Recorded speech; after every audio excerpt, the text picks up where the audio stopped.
They don't want to hear us anyway. You know what? I swear to God, every time I do something like that. We're live now. The mics were dead. Thank you to Saturn for pointing out to us that the mics are dead. There we go. We should probably redo that. I'm going to redo that. Yeah. All right. Hi, everybody. Good thing they didn't hear all those terrible things. Hi, Take everybody. two, baby, Welcome take to Wither two. and Bloom Studios. I'm Todd Lambrix, your Dungeon Master tonight. Are we ready to play Dungeons and Dragons? Yeah! We're So back. We're so back. second time. Still ready. It is like that moment with all the gear, that moment that you just hope and rely on the fact that the technology should work because you did it 15 times and tested it. The one time you don't look down, it doesn't work. That's okay. It's a process. Trust the process. It is, Absolutely. yeah, I gotta trust the process. There's a lot of video at the beginning of this of me going like this, GCC funky. and there's no mic. It's fine. A couple of things that we got to cover. One, the pit will be changing schedule a little bit. We are not going to be running the pit on an every other week basis. We're going to be moving the pit to once a month. We don't have the schedule fully figured out yet, so stay tuned for that, but we will be scheduling another one. The reason for that change is because the prep is just monumental. So we need to kind of fix that a little bit so we can get rolling with that. Number two. What was number two?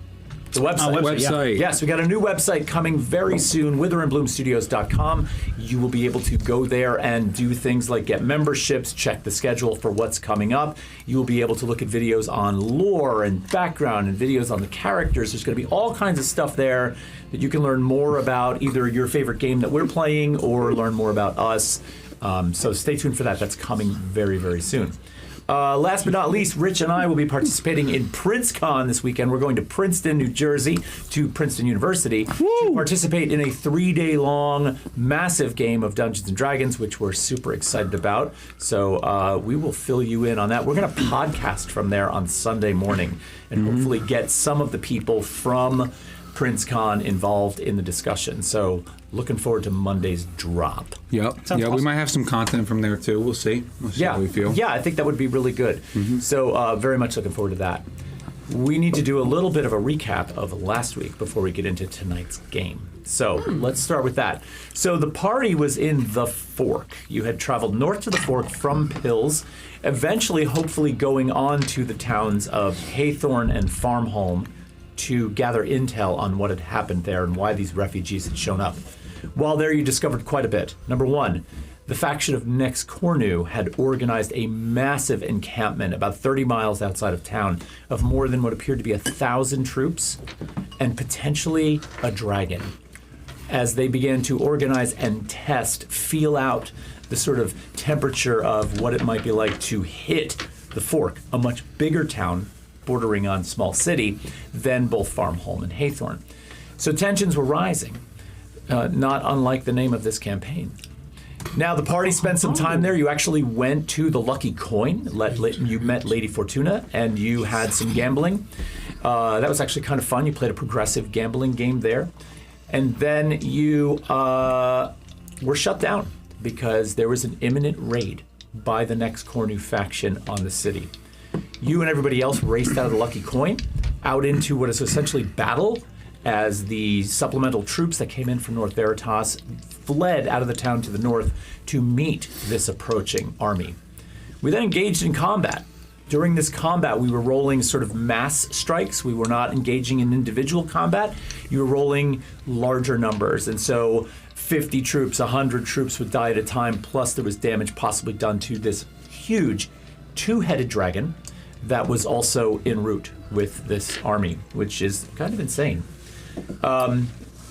So after that went down, and as the battle was nearing its end, a hooded figure in a cloak rides in on horseback, 2 weapons in hand, turns to Thrude and throws Thrude a sack. And Satchel. then, with a couple of really deft moves with her weapons, attacks 2 simultaneous berserkers that are in this group, and then drops both of them. Damage was dealt, and the battle ends with the Nex Cornu faction, a few stragglers, probably 5 or 6 dozen of them, running away from the North Veritas troops, which, by the way, took serious casualties. I would say that probably about 750 of the North Veritas battalion had been downed out of 1,000. Wow. And the next Cornu group was almost completely wiped out. Now, the dragon itself was not killed. The dragon was bloodied and did fly away mid-battle and had left. So as this dies down, you're noticing a lot of chaos. Much of the area is burning. There are people searching through the dead, and things are sort of winding down. Verbena turns to the group.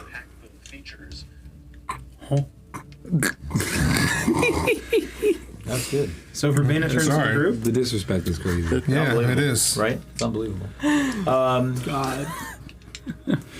I just noticed that my phone wasn't silenced. Typical, dude. Every oddly. time. That's because that link was actually a YouTube link. I apologize.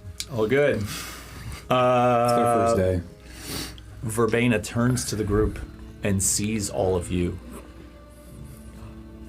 Gets down off of her horse and approaches you, Thrud, and says, "Long time no see."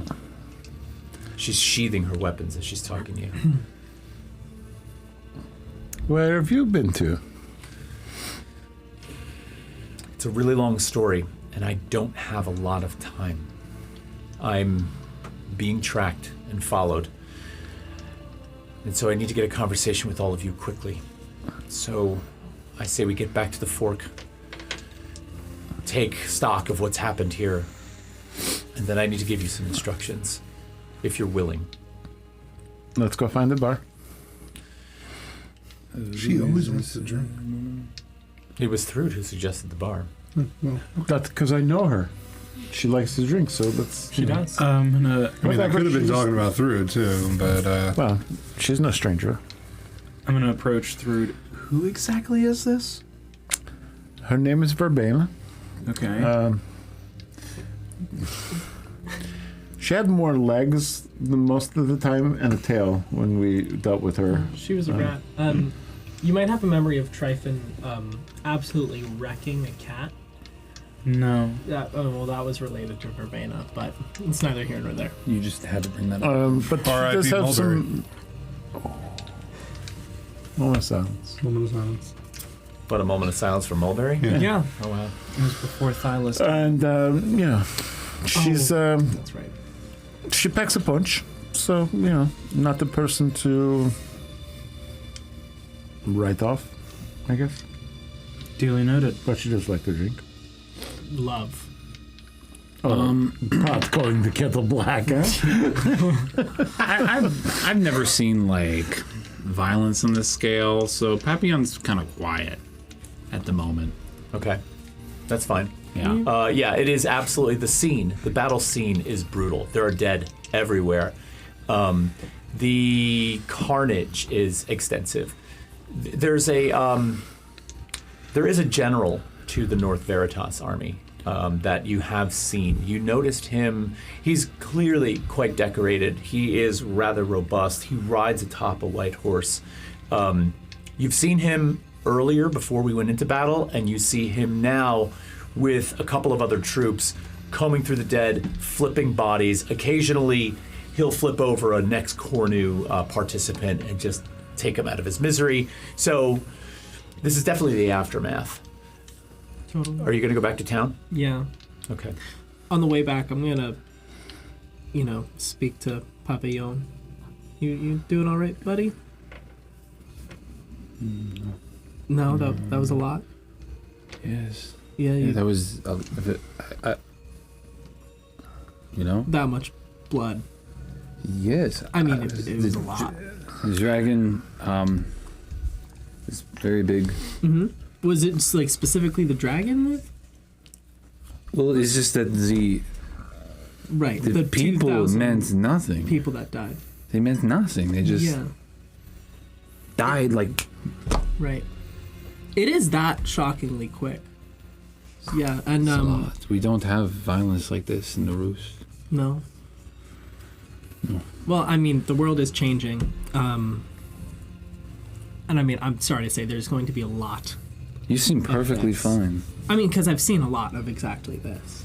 Wow. You kind of like, This isn't abnormal. This is just a regular Tuesday. It is, but it's at some point you go numb to it, and I see it as if I stand here and do nothing, those people will slaughter everyone on this continent. And if I have to get my hands dirty and kill a few of them, I don't feel like it's an act of good, per se, to kill, but I'm preventing the deaths of innocent people. No, I'm not saying what you did was wrong. No, I'm not saying what we absolutely. did was wrong. I just, it's a lot of deaths on the soul. Yeah. No, I see. It's weighing heavy. It's not a good thing to have to do, but, you know, if you need to talk about it. And there will be more. I mean, this is the most death in one place I've ever seen, but, That's comforting. you know, it'll be okay. I'm gonna give you a hug. Yeah. Is it like wrapped around with a wing? Yes. Yeah. You got it. Okay. There are 3 city magistrates approaching from the rear, and the one that you dealt with when you were back in the town hall kind of shouts forward to the gentleman on the horse, and he's General Onyx Fury. What's the plan? What's the assessment? What's happened? Onyx Fury turns around and looks at the magistrates, climbs down off of his horse. He's like, this is clearly a violation of the Continental Sovereignty Act. The declaration of war on the part of Afari on the Emberfell continent. Make no mistake, this is going forward. We lost more than 3/4 of our battalion in this attack. We'd appreciate it if we could head back to the Fork, take stock of what's gone on, and make the next plan. We're going to have to send to North Veritas for one. We're going to be marching forward. Bond of Gravenwich is going to be well fortified. War is about. It's coming. The one magistrate turns and sees you standing there, Thrud, and says, Thrud, and approaches you, puts an arm out, and says, you have no idea how much what you've done helped our city. Oh, it did not burn? You're welcome. I would like to offer you recognition in the city with a reward. What happened was while the battalion was here fighting and everybody came out of the city, Nex Cornu sent a small faction of terrorists into the Fork and attempted to set our walls and fortifications on fire. Your aqueduct system and the people you left behind to operate it jumped into action and actually put the fire out, and then were able to take out several of those terrorists. It was actually quite beautiful. Without you, we probably would have lost the wall. I just came up with the idea. It was really the people that did it. You know, all of those worked very, very hard. And I'm happy to hear that they were able to save their city. You'll be rewarded nicely. Well, thank you. When you head back to town, why don't you meet me at the town hall before you take care of other business? I'm not sure what your plans are, but We need a drink. Excellent. See me before you hit the bar. Do I get a any look about I was right about this dragon? I'm not a crazy person? Well, the magistrate doesn't know about the dragon yet. Right? Because you had talked to the magistrate, right? The magistrate just approached. They were in the city while this was happening. Oh, what a douchebag. Okay. Not that I don't want to give you satisfaction. No, I know, for this, I know. Papillon, What but the fuck is he doing? He's just hanging out. I wanted to come up when you were talking with Cersei and be like, you were right about the dragon. Well, you didn't do that. Yeah. Maybe I'm doing it now. Let's go to the bar. Really quickly, before the party disperses and does go to the bar, Electo finds an especially large kind of pool of crimson in the ground and kneels down before it, and I would love to just druid craft a small water lily on the pool.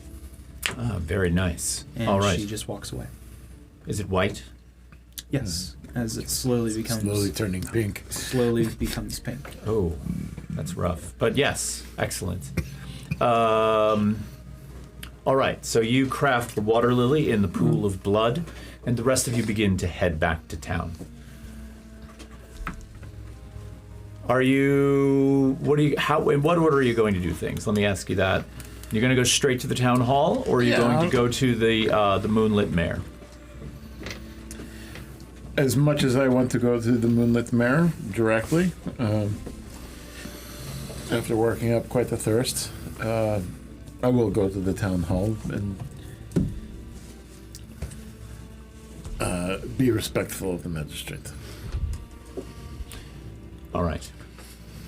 You find your way back to the town hall, and you can actually see remnants of the smoldering wall as you approach the town, which is steaming, but it looks like it caught like a decent fire before they got a handle on it. But nonetheless, it was saved. You open the doors to the town hall. You walk inside, and you see the magistrates gathered there having a conversation about, moving forward. And the one that you've been dealing with, whose name is Saxon, by the way, Saxon turns around and says, "Oh, good. While I don't have time for formalities right now, I would just like to show my appreciation for everything you've done." Reaches into his pocket and pulls out a small pouch, places it in your hand, and as you sort of fidget with the pouch for a moment, you feel a small stack of coins in there. It doesn't feel like a hefty pouch, but there's a small stack of coins. Thank you. This will help in our recovery efforts. In your travels and whatever you have going forward, let me know if there's anything I can do to help you. You're always welcome here in the Fork, and I do hope you'll stay. Very well. Yes, I've made some very nice bonds with the people that are here, and you have some very good, strong artisans, and you should value them very much. Make sure that you take care of these people. They've defended not only their home, but your status here. So make sure you reward them as well. It's not just someone who has a good idea, but those who put their backs and hearts into what they do. You're a good warrior, Thrud, and I really appreciate all that you've done. I must be off, though, for now, so Godspeed. You as well, Saxon. I shall see you again, I'm sure, as we venture on to see what other fires these fuckers have started. All right. So out you go. To the bar. And off to the bar. Beeline. Off to the Moonlit Man. I'm going to take an aside real quick. I'm going to cast Sending through the Sending Stone. Mm-hmm. I have a limit of 25 words to my understanding. Here will be Yes. my message. Okay.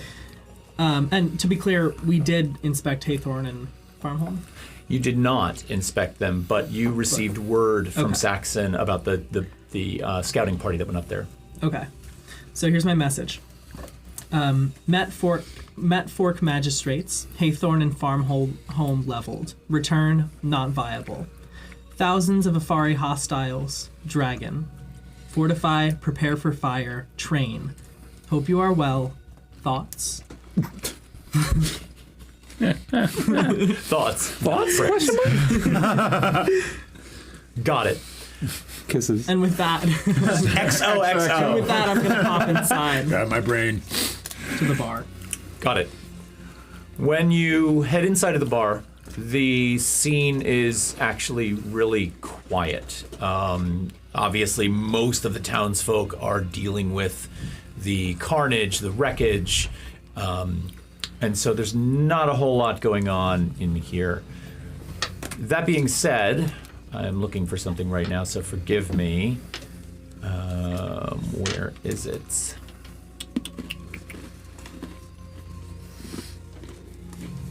It's not here. Okay, no worries.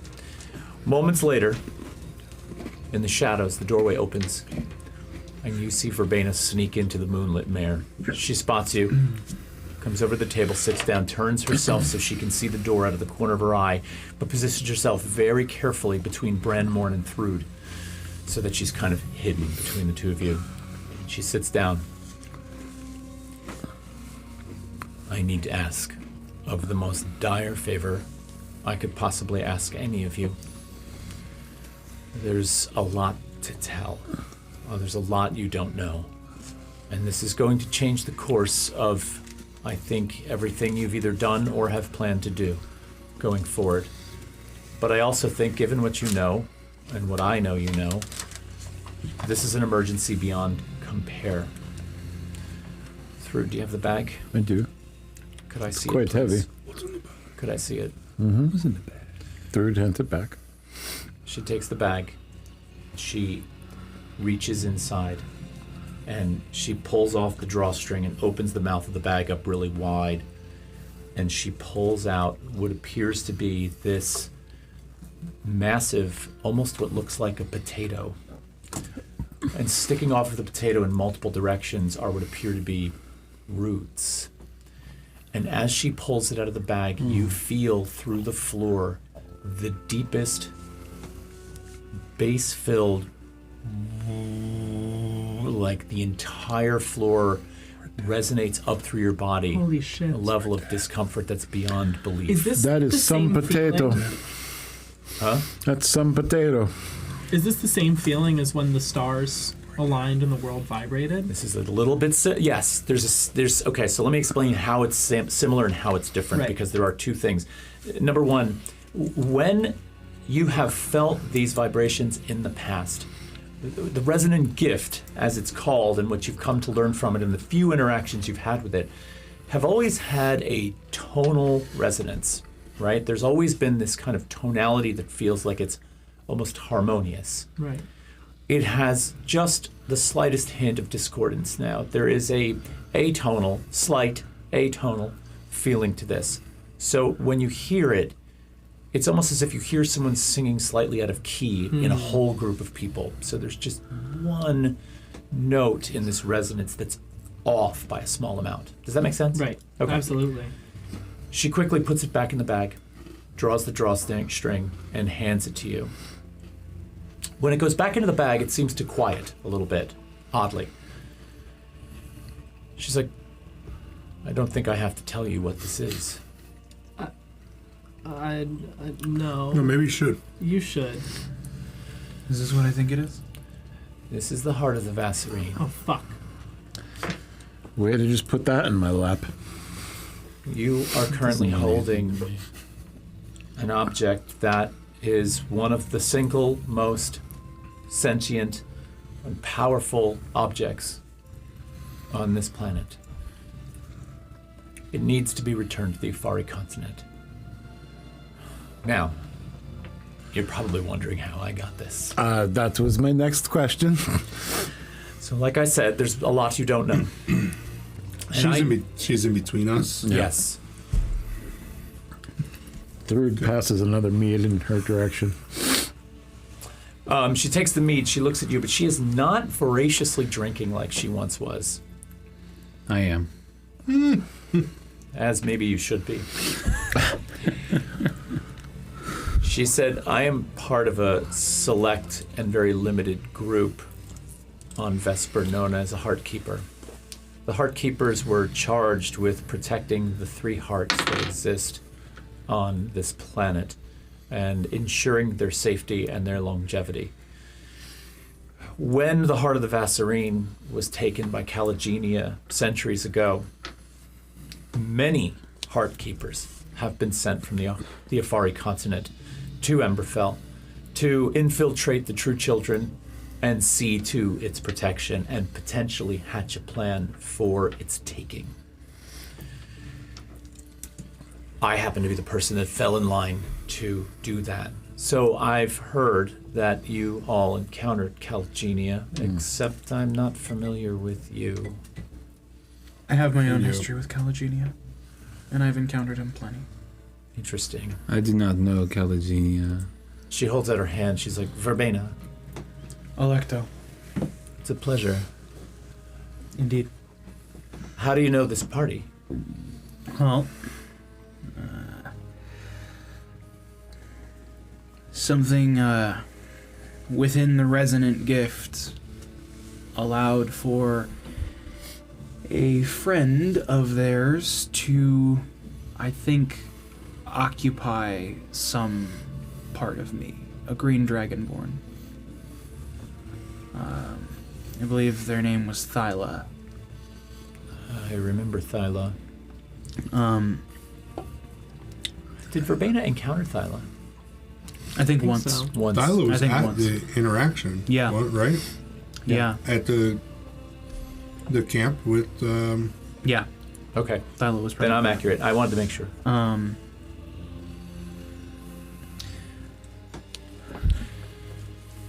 I'm curious. Is Calagenia awake? I'm getting to that. Can Electo be trusted?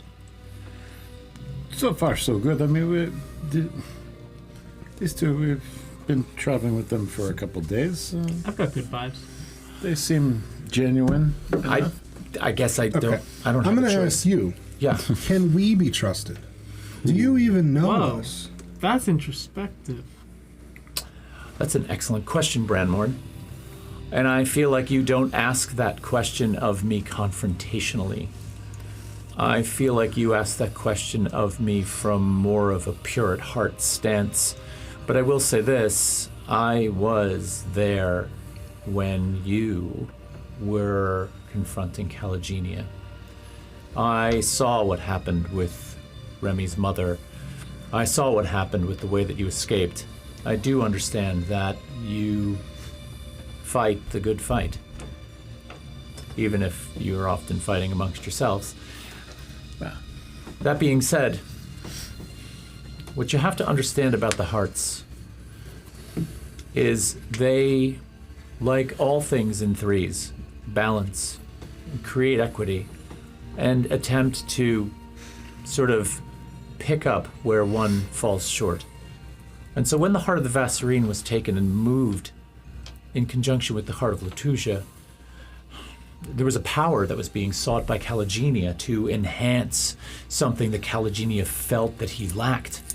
But what he didn't realize is that both of those hearts worked together to try and right the situation.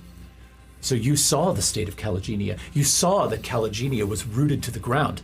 This was not some choice that Calagenia made on his own to sort of evolve into some kind of eternal being. Calagenia had been trapped by the very flora that the two hearts brought together put him in.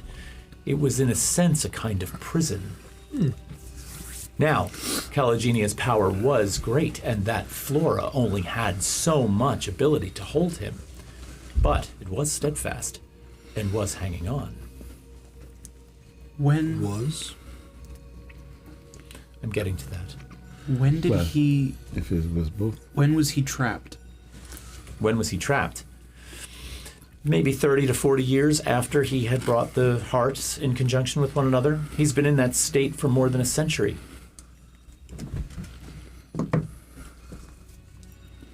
Fuck. Does this disturb you for some reason?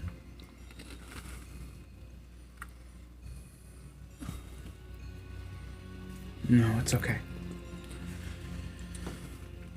There's probably much we still need to learn. I'll tell you everything I know, and hopefully from that you'll be able to extrapolate something that will ease clearly what is upsetting you right now.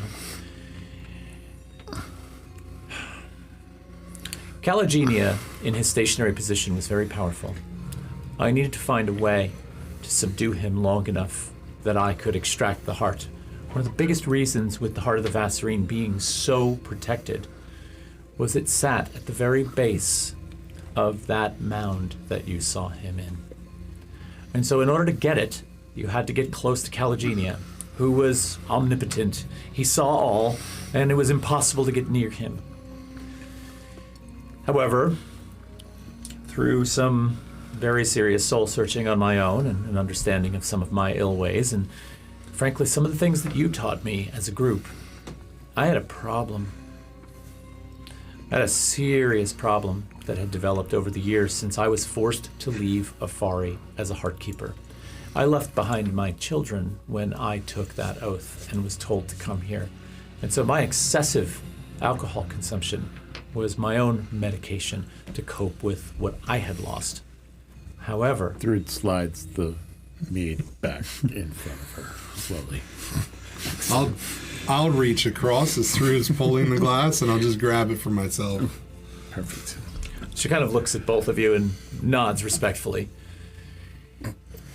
She says, but one thing that I was able to do, as a druid, I am very aware of nature's effects on humanoids, my body, my consciousness. And when I drank, I was able to really measure carefully how that drinking affected everything in terms of my abilities, my speed. And frankly, with the state I was in and my thresholds, a certain amount of that alcohol made me faster than I would have normally been. And then it hit a point where it dipped into the negative. So I did a simple calculation on the ratio of my body to the volume that I would drink. And one thing about the true children in that forest is they do enjoy their soiree. And so we had a stockpile. And so what I did was I had several operatives that were on my side help me deliver an undeniably large quantity of wine to the very grove that Kalagenia sat in. We were planning a party there in his honor. Nobody told Kalagenia that the barrels were leaking from the bottom. The ground became saturated with wine, and I literally got Kalagenia drunk, which sent him into his sleep.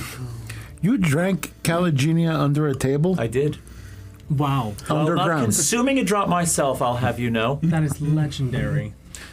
Wow, that's Now, while this might seem like a rather lame way to incapacitate a demigod, that's how we did it. Yeah.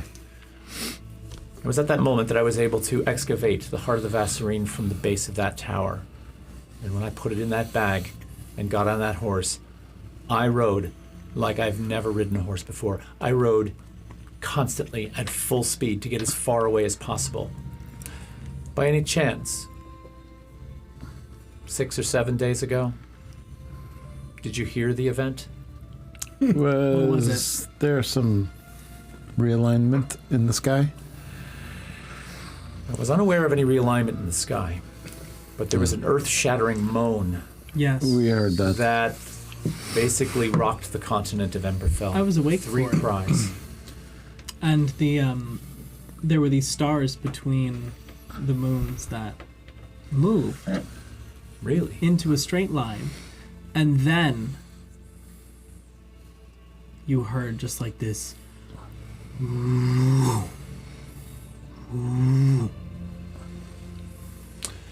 What that was by taking the heart of the Vassarine out of the ground. The connection that the heart of the Vassarine and the heart of Lotuja had with one another that were holding Kalagenia in place was severed.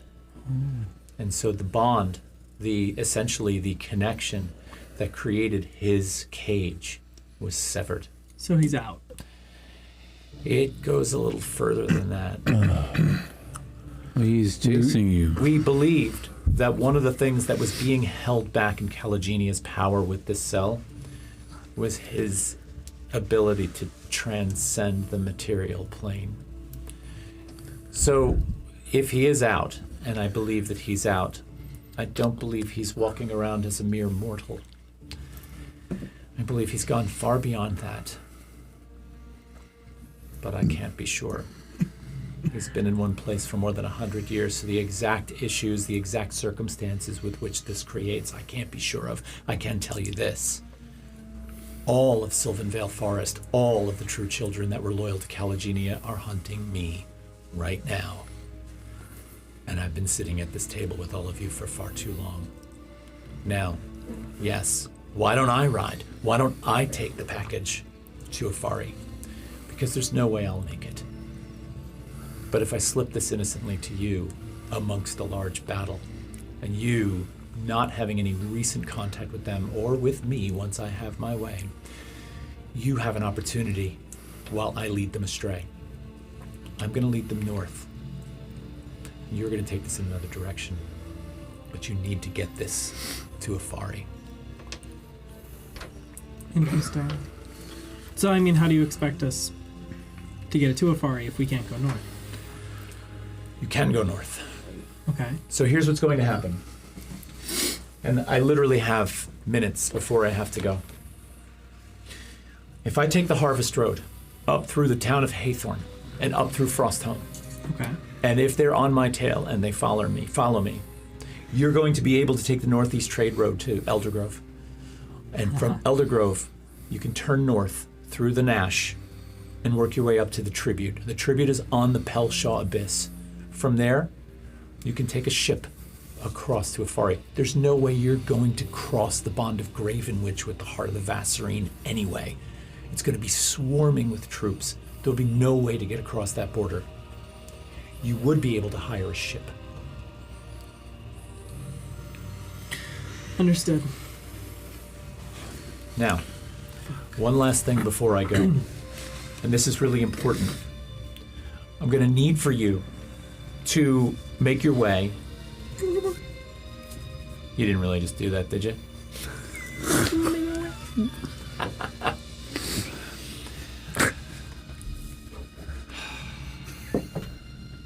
There is a place in Afari called the Grove of Spores.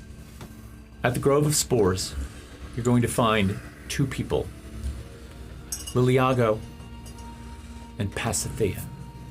They are both heart keepers of the highest order. Now, they're already aware that the Heart of the Vassarine has been extracted. They don't know when you'll get it to her or who will get it to her. They only know that this is only passed on to a trusted member. Do not give this to anyone. Fight for this with every ounce of your being.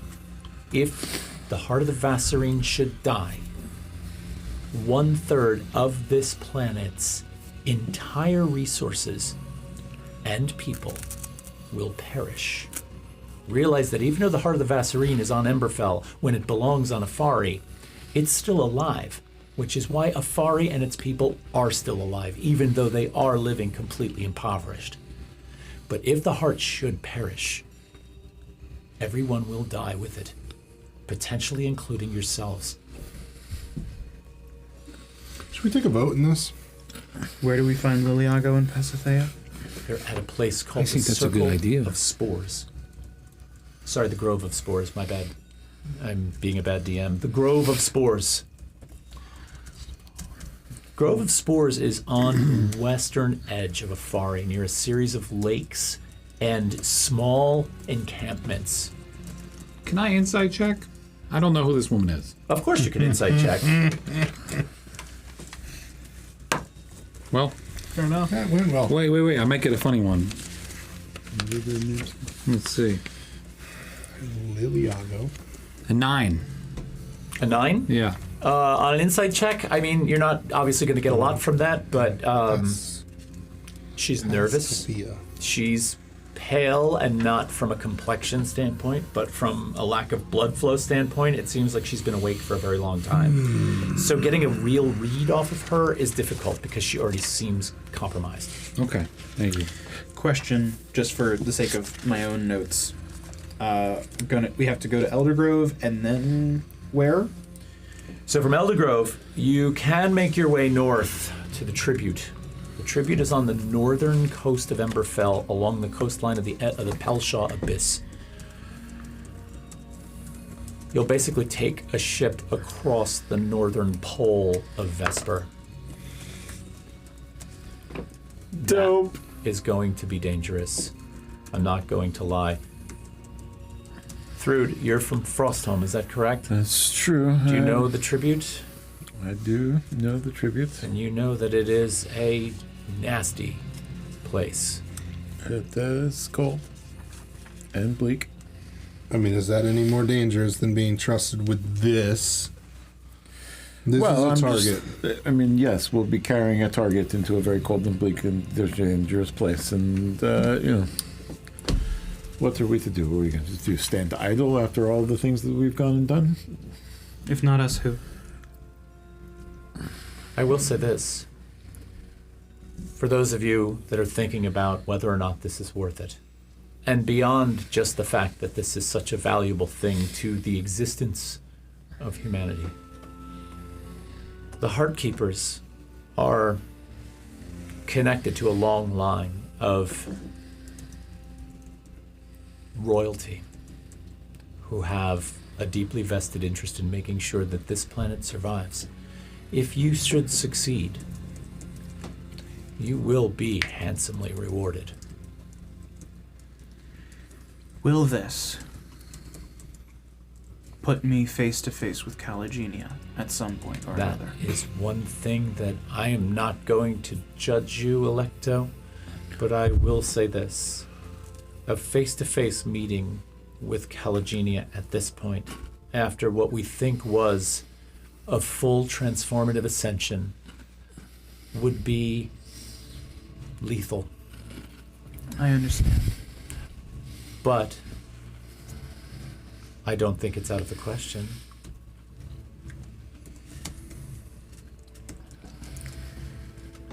Good. One last thing. There's a third heart.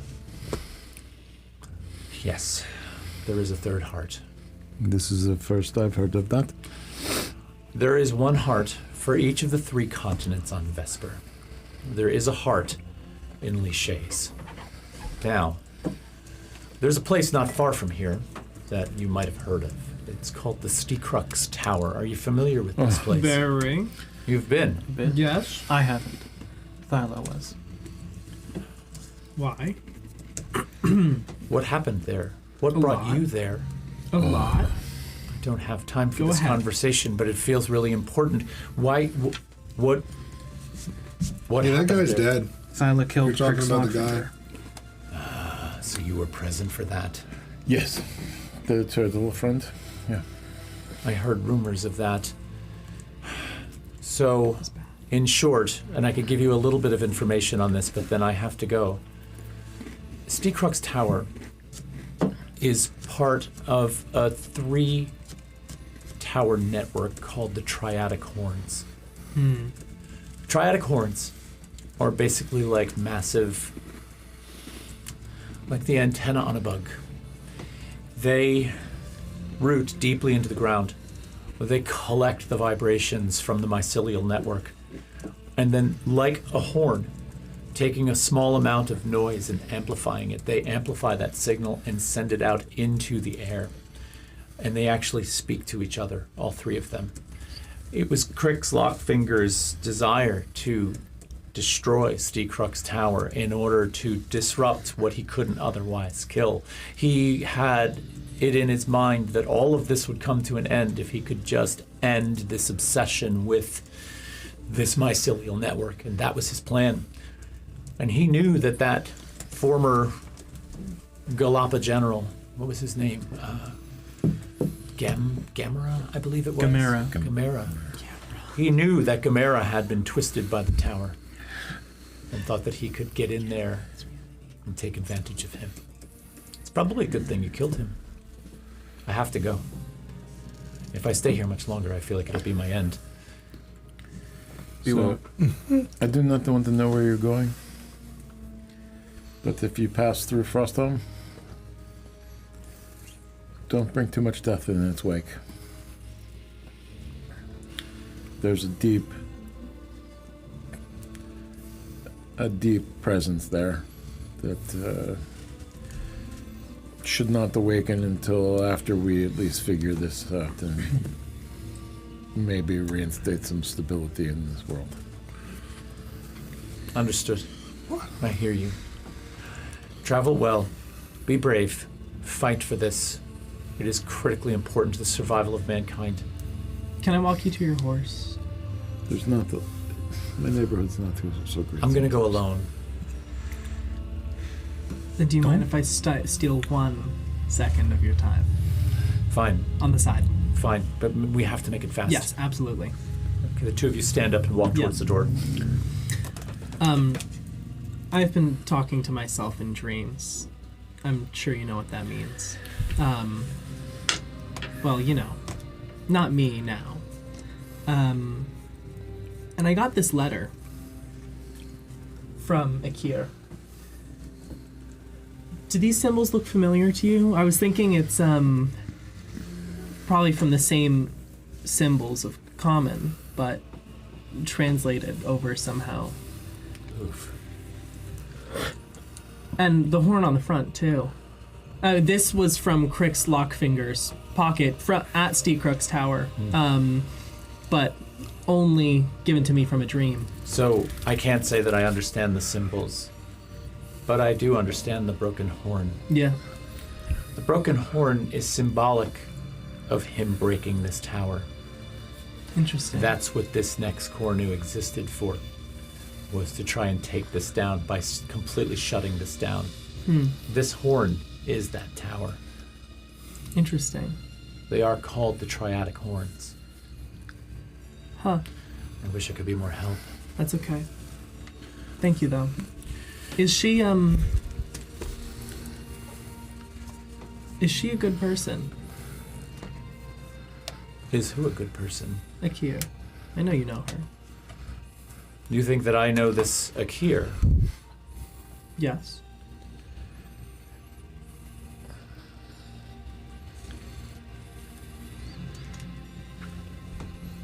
Roll a perception check for me. That's a 12. She looks you dead in the eye, and she's like, Circe, I don't know what you're talking about, but I do have to go now for all of our safety. Okay. And you completely, utterly believe her. Yeah. Fuck. Fuck. Fuck. She heads out the door and is gone. You have the Heart of the Vassarine in your possession. Wait! Can I use my inspiration to re-roll that? Girl. A little after the fact, but sure, I'll let you do it. Oh, shit. That's an 18. You still believe her. Goodbye, inspiration cone. I'll take shot. that. It's not enough. The birthday inspiration has gone. I'm gonna turn to the group. I don't know what the fuck is going on. It's all right, Flyboy. You'll figure it out. We've been. I was gonna call him Batman. You guys want to go do this? It's not so much a matter of whether we want to or not, but I think. No, I mean, I what don't she want to says put sounds words in other important. people's mouths, but for me, I feel a third of the population of the planet. It's a responsibility worth carrying. Yes, I agree. It sounds like it matters. You trust this woman? As much as someone can trust someone who was a drunk rat for most of the time we dealt with them, yes. But She has saved us before, she has saved us before, for sure. or at least helped true. us. This All I have to say, I think we have to do this. And out of all of the things, I know you're new to this group. Yes. Out of all the things that we have been tasked with, or told to do, or thought of doing, this might be one that matters. Actually, this has the highest stakes out of everything we've been I told guess to well do. said, Cersei. Yeah. Well, I mean, everything has kind of led But- to this in one way, shape, or form. Right. You know, this has But been on our we're radar just for a- long time. We're a group of nobodies. I mean- you are afraid. You're someone to me, though. And you as well. So then I let's go do appreciate somebody that. together. I'm just, I mean, what do you think? I This feel is- like this is a huge responsibility, and Yes. it was just dropped on our fucking lap. that's the strength. Technically, it was thrown at us on the Thrown at battlefield. us on the battlefield. Yeah, but It's just one big thing after another. If I may, sometimes the most grievous of tasks are best given to nobodies. honestly, like, do we think this is going to be marched across the Bond of Gravenwich by, the army of North Veritas? No. That sounds very No one. deadly. Here's the thing. No one whose name is known by the vast majority of the world would be able to do this, simply because their name is known by the vast majority of the world. Our That's job a is good to fly point. under the radar. Precisely. I don't know about you all, but I need this. Seems like you have some kind of attachment. You could say that. That's fine. Because, honestly, I think if we turned this down, I would spend every day of the rest of my life wondering why I didn't help. Especially if I let a third I'm of the not world saying to drop. turn it down. I just think this is going to be dangerous. I think this puts a target on us just as much as it put it on her. Sure, That's but why we need to be fast. And supposedly this guy is now a god. He was always a god. Lecto, what do you want with a god? Do you have a death wish?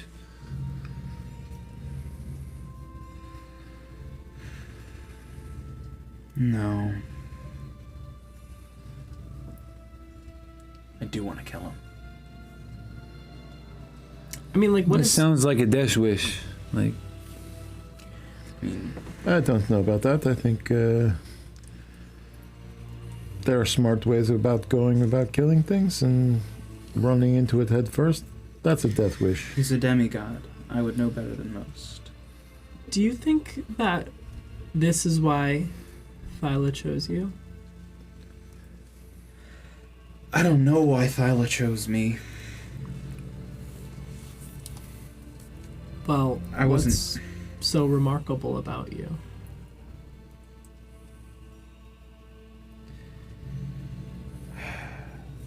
I wasn't the remarkable one.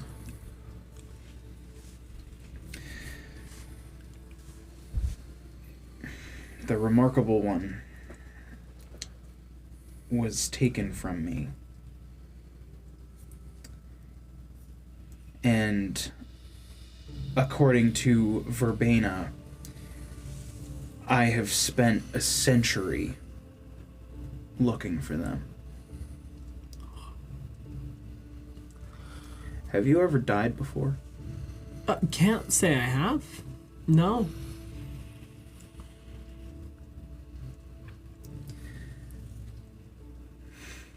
So, what, you were dead before Caligenia was put into this weird mound? He was bipedal when he put a blade in my chest. Oh.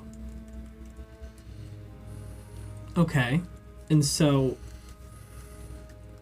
sometimes blades in chests are fatal, I would think so, yes.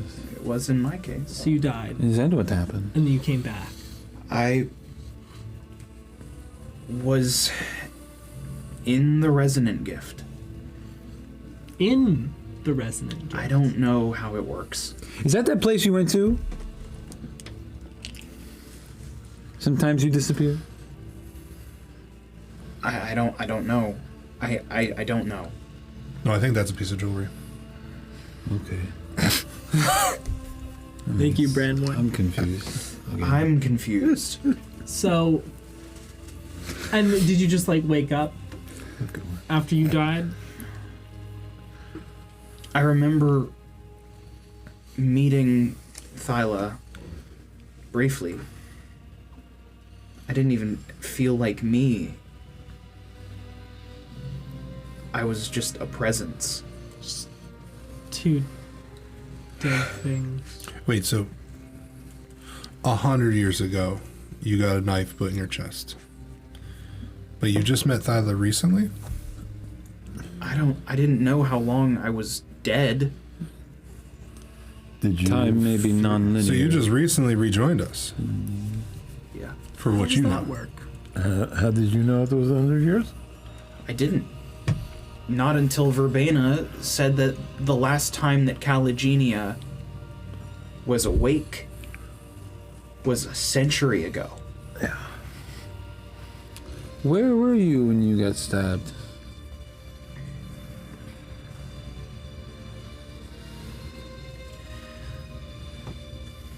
I was in the Sylvanvale Forest. Okay. I was part of the True Children. Oh.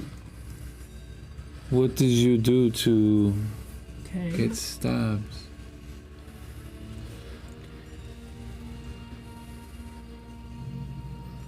I followed someone I loved, Oh, love. Yeah. and he killed them, and then killed me for it. Wow. So, when I ask your rat woman if there is a feasible way for me, a dead thing, to put down a demigod, you would better fucking believe that I will. Maybe that's why Thyla chose me. I don't know. I don't even know if choosing me is the right way to word it. I don't even know if it was the right decision for Thyla. But I'm here now, and I can hold a sword. I'm going to use it. But maybe we get rid of the hearts first. What was their name? Huh? What was their name? Bela. Beautiful name.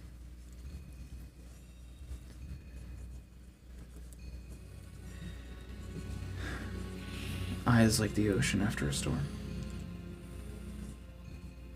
Skin white as bone. Horns branching upward like trees. Pale and perfect.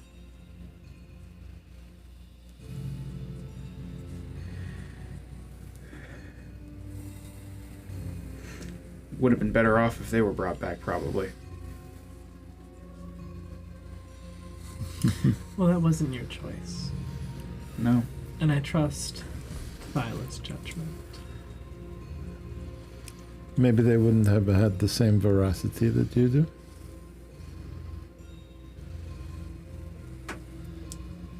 They were in love with life. And you were in love with them, therefore in love with life as well. I say we drive a fucking flaming skull through this fucker and bring him down. Yes. This demigod sounds like a shit fucker.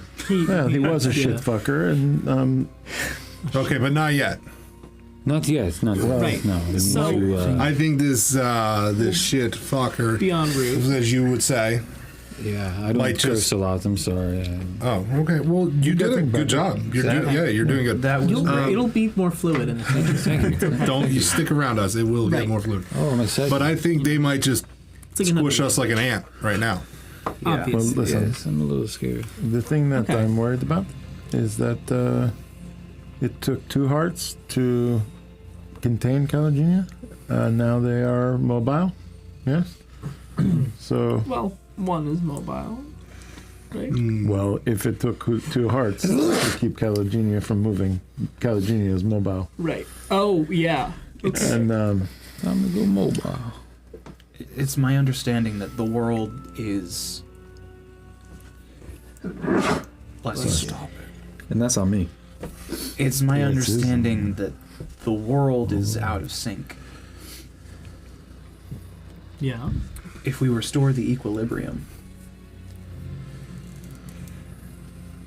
I don't know if it'll affect his power, but it's worth trying. How is it that Verbena, someone so tied with nature, did not notice that the stars fucking moved? She was underground, fucking digging up this beetroot. The stars are very far from They nature. still have moved. They're still there. I'm pretty sure that she was concentrating on other things rather Yeah. than the stars. Just saying. Okay, fine. It's a good point, though. Sorry, I didn't mean to interrupt you. Old Thomas comes over with a tray full of ales. And he's just putting them down in front of each of you.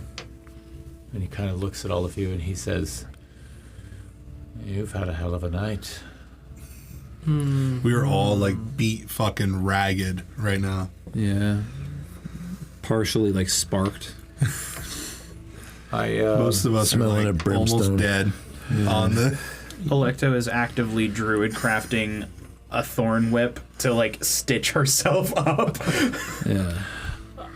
You know, as the proprietor of this establishment, I do a fairly good job of taking care of my clientele, and part of that has to do with a little bit of, well, not that it's any of my business, but I listen sometimes. And I could not help but hear you talk about the stars.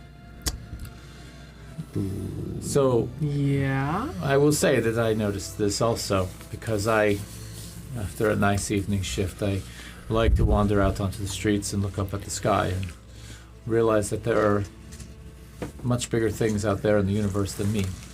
It keeps me humble. But I will say I saw this thing you were talking about. They moved. It was concerning. Can I insight check this fucker? Sure. Scared the shit out of me. 17. 17. From what you've seen so far, old Thomas seems to be pretty earnest, and he is looking you all in the eye.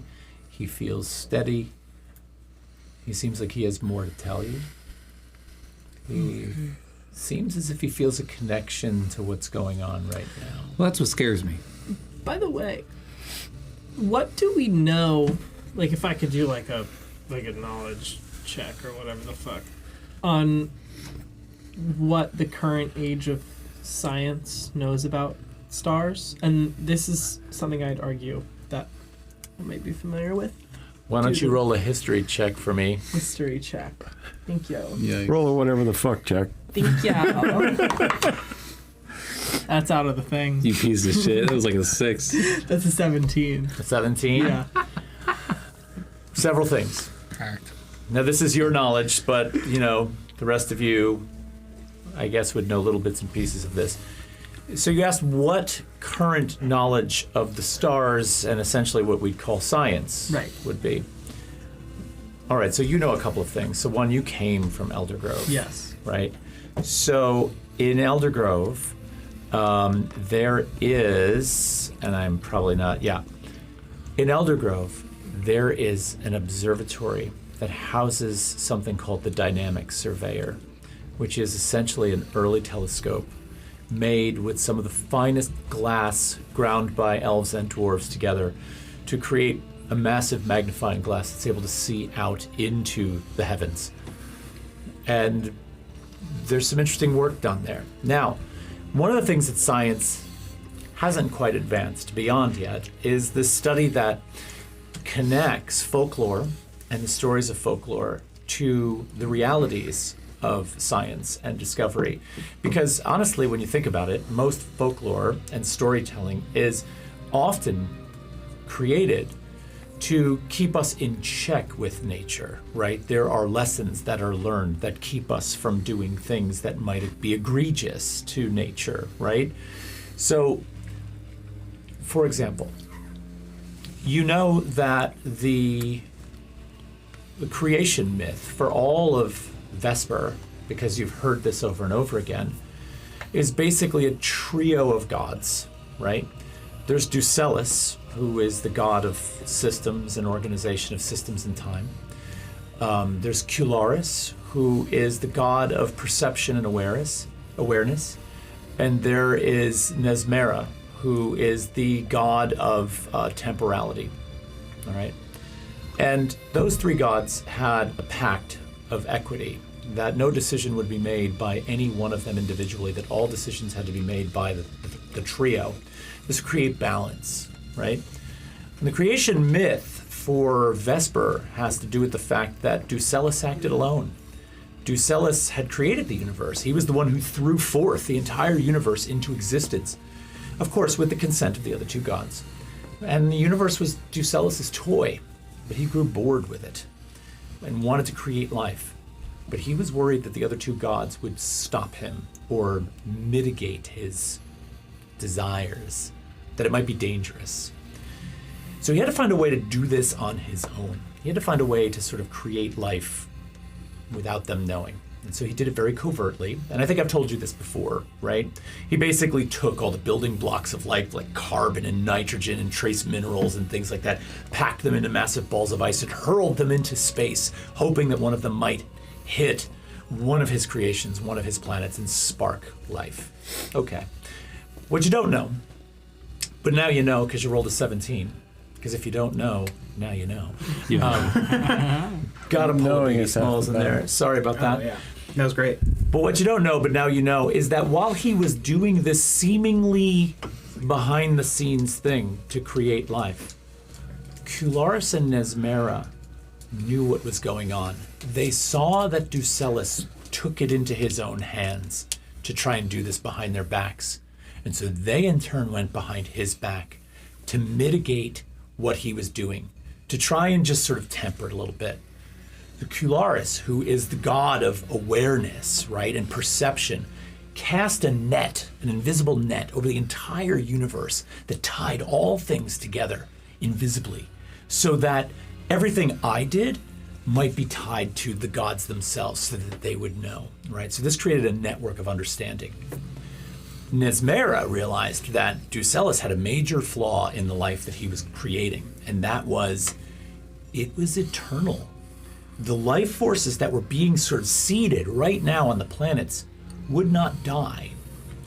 So Nesmera put a clock in the atomic structure of all life so that it would die and be reborn, so that it could never grow more powerful than the gods were in the first place, right? Now, where does science come into all of this? Science has discovered that there were three gods. There are three moons. There are three continents. There are three hearts. There are three triadic horns. And somehow all of these things are tied together. And so what science is looking for is how. And that's your answer on a 17. Damn, bro. No more, no less. I loved No more, no less. all of that. Holy shit. You just pulled that out. You of just your ass, got didn't you? no. Yeah, I you- pulled that out of my ass. That was fantastic. Thank you. Thank you. I was about to say the opposite. I'm like, you've been waiting to say that shit. I did not pull that out of my ass. I figured. That is absolutely impossible. I don't know if anybody Sweet. can pull something like that out of their ass. No. Do you? No, that was phenomenal. Thank you. I love that. Yeah, but science has some roots, right? And there's a lot that's speculated and a lot that's understood. Okay.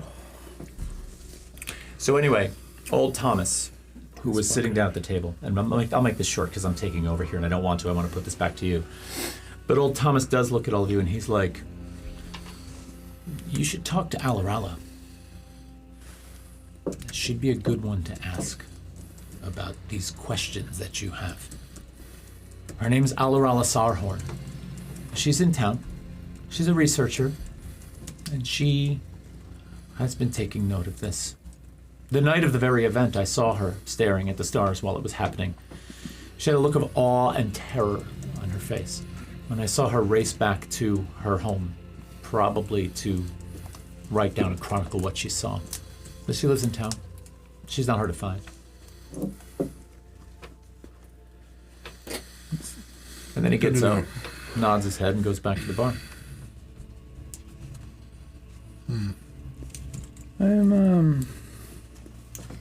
I'm feeling a lot of things at once. Yeah. You're welcome to the group. It's a lot. Yeah, I was just kind of Right. a guy Right. looking for my brother, and No. Now I am saving the world. Yeah. Right. Yep. Well, I'm gonna say this. You gotta be fucking sure, like, now. If you're in on the saving the world thing. Well, I'm kind of like into deep, I guess. And No. I couldn't go home and pretend like everything is fine. Right. Just like, yeah, the people I love might die at a random time if this doesn't go well for you guys. Right. And I would want your help. I would want to help. So. Woo! That's right. It's not just you doing this. I'm We gonna push will all another figure it out. drink. Yeah, I'm drinking. Make a Constitution saving throw for me. Over to Papillon. Lightweight. Yes. That's gonna be a 13. A 13. Yeah. How many drinks have you had? I want to say like 3 or 4. 3 or 4. Yeah. You are intoxicated. So that means that all checks that you could possibly make are going to be made with disadvantage. That's fun. Wow. That's flavored. It's great. I'm gonna cast Calm Emotions on you. Am I aware of this? Well, I will say that since alcohol is a depressant and now you're having calm emotions cast on you, you are pretty much in a stupor. Right. I mean, you could make a charisma saving throw, or you could choose to fail it. I mean, I would make it a disadvantage, right? Correct. Right. Yep. I mean, yeah, I don't think I would. Whatever, fuck it. That's a nat 1. All right. Wait. So you are calm as fuck. Oh, it's disadvantage, yeah. So nat 1. So I'm really Okay. calm. All right, you are beyond calm. Even though you have this task before you, you don't care. You feel better? I mean, do you ever like think about like It's like the middle of the night. Yeah. if people It's really very think late. about you when you're not around? I'm beat to hell. I can't I thought you say were I sleeping, think Heather. about that. I'm thinking about What that the fuck right do we do now. with the thing in the back? Yeah. I can watch it. Yes. I don't need to sleep. And people, I know lots of people back from the roost. My eyes won't leave it all night, I promise. Well, you'll be watching me because I'll be sleeping on top of it. I was. Very well. I'm down to talk. I know you're drunk, but can we do one conversation at a time? Sorry, we were talking. I know. It got out of hand. I mean, you know, they're drunk. Yeah, It's kind of funny having both things going. I know. It's still like, It's all right, typical this, barroom banter. Yeah. It's pretty good. It is very late. As a matter of fact, you're the only ones in the bar at this moment. Occasionally outside, because you can see out the windows on the street. You've seen some of the soldiers returning. You have seen a few passersby. There was some panic initially, but things have calmed down quite a bit. But I'd say it's probably close to 2 o'clock in the morning. So, do you guys want to sleep in town, or do you want to get on the move? We should get some rest. Yeah, I agree. Yeah, you need some rest. Yeah, I'm not traveling at night with you right now. No. No. Okay. Sleep. Did I do something? No, you're just drunk. As shit. Listen, As a skunk. It's been a long day. I got struck with lightning. I saw. You handled it very well. Thank you. Mm-hmm.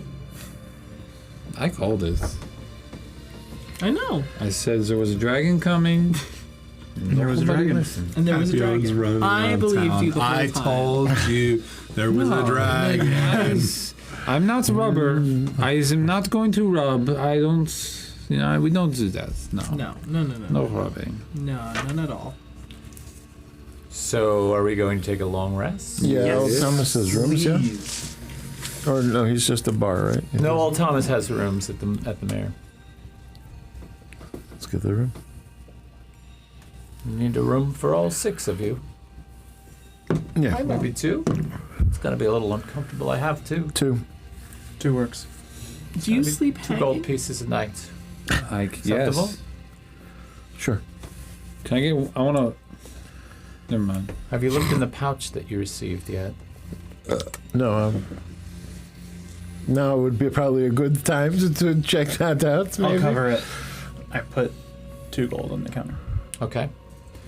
You quietly and discreetly open the pouch below you, and you notice that there's 50 coins in the pouch.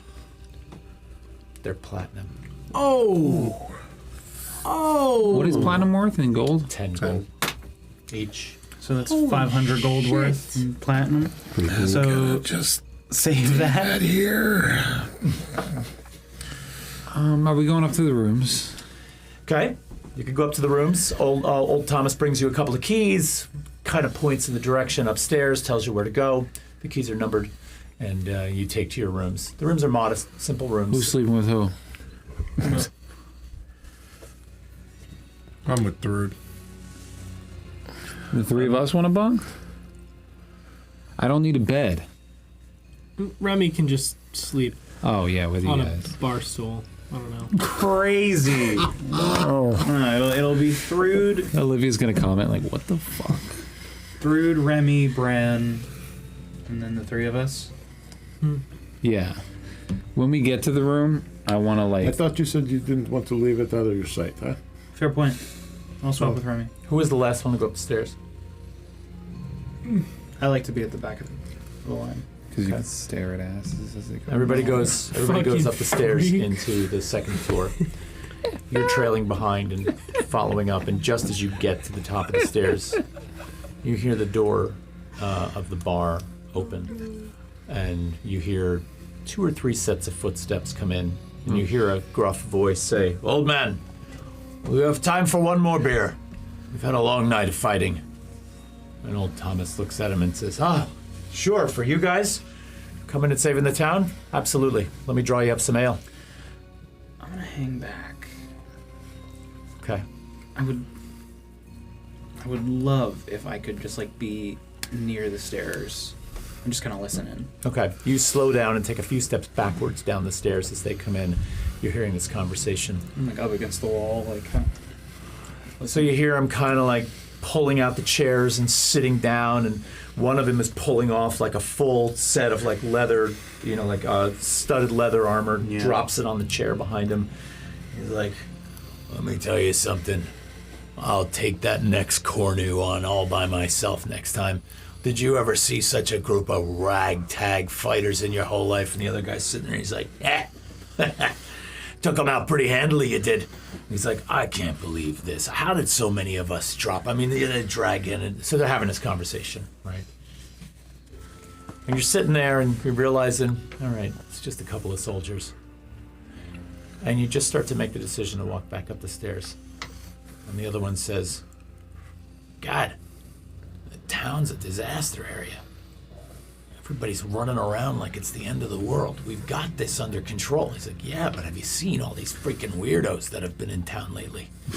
It's like, "Yeah, something's weird. Did you see that one guy just as we were walking in there?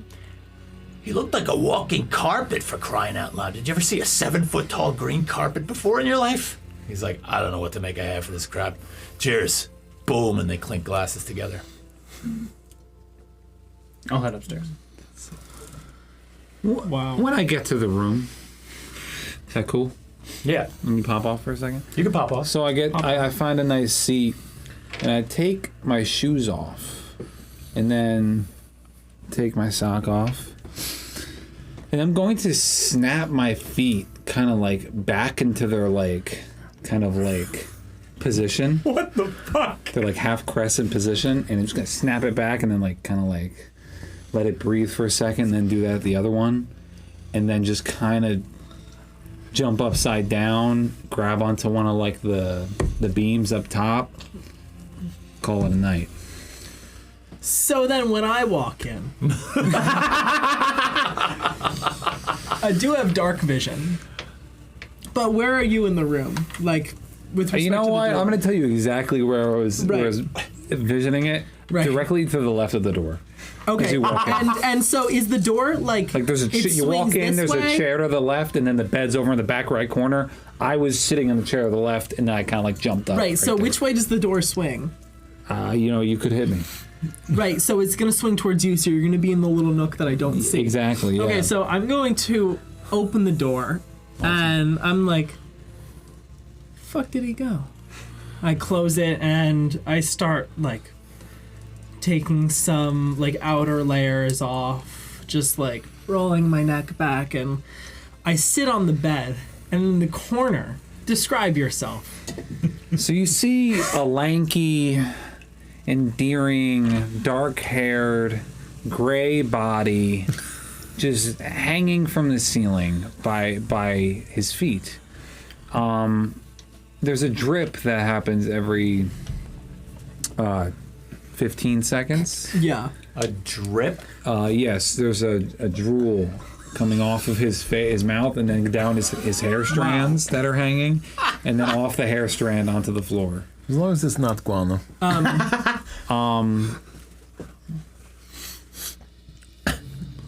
Every little bit, you see like the tinge of his like amber eye kind of like open and then close again, So as Circe goes to sit down and like she's rolling her neck and her eyes are kind of shut, and she opens her eyes and sees this thing hanging from the ceiling in the corner, and as quickly as she jumps, she goes, "Whoa!" and she blinks out of existence. What the fuck? What?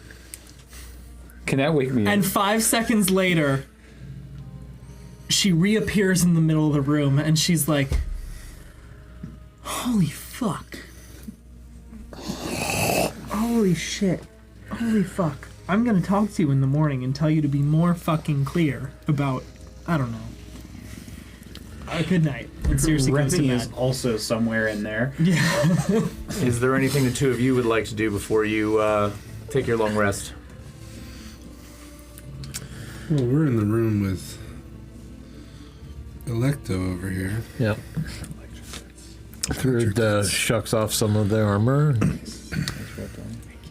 Throws the bag with the heart down Just throws it down, huh? onto the bed. Okay. And kind of curls up around it. What? You curl up around the heart. Yes. You can feel a very noticeable warmth and just slight vibration. It is the most soothing thing.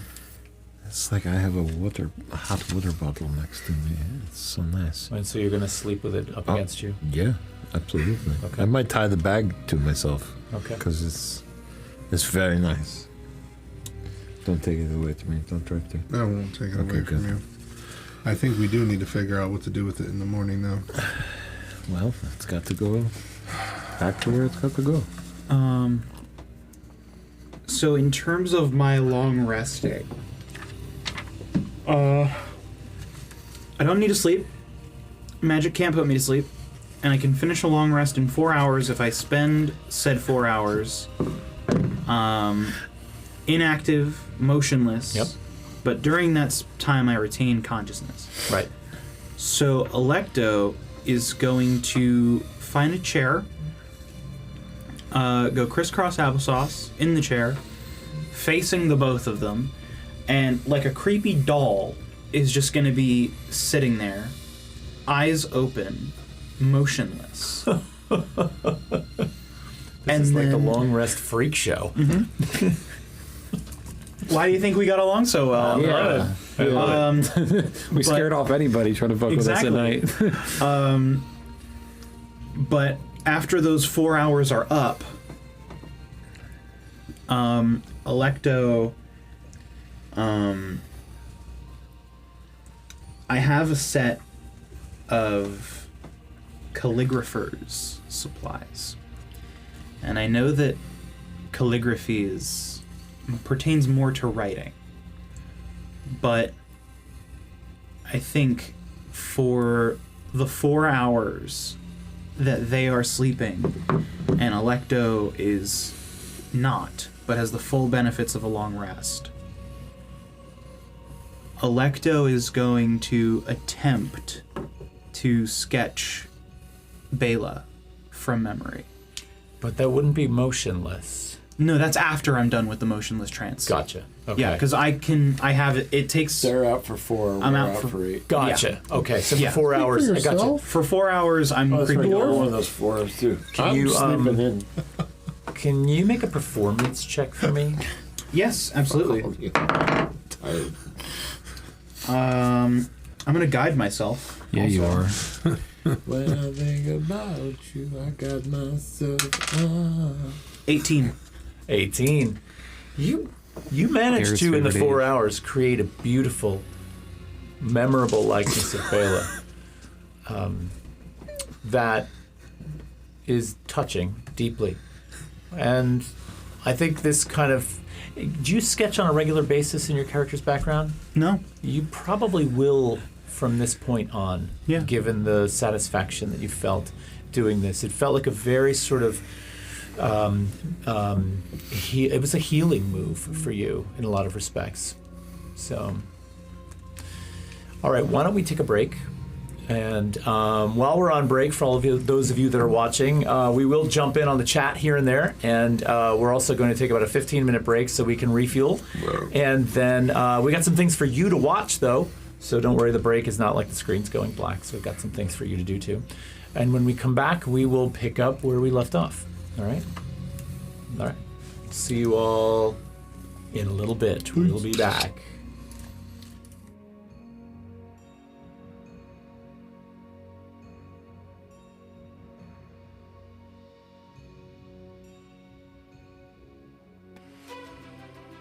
Hello, and welcome to Bag of Holding, a segment where I make magic items for you to take and use in your own tabletop games. On Bag of Holding, I essentially yap about a magic item that I've created that you can use in your own games.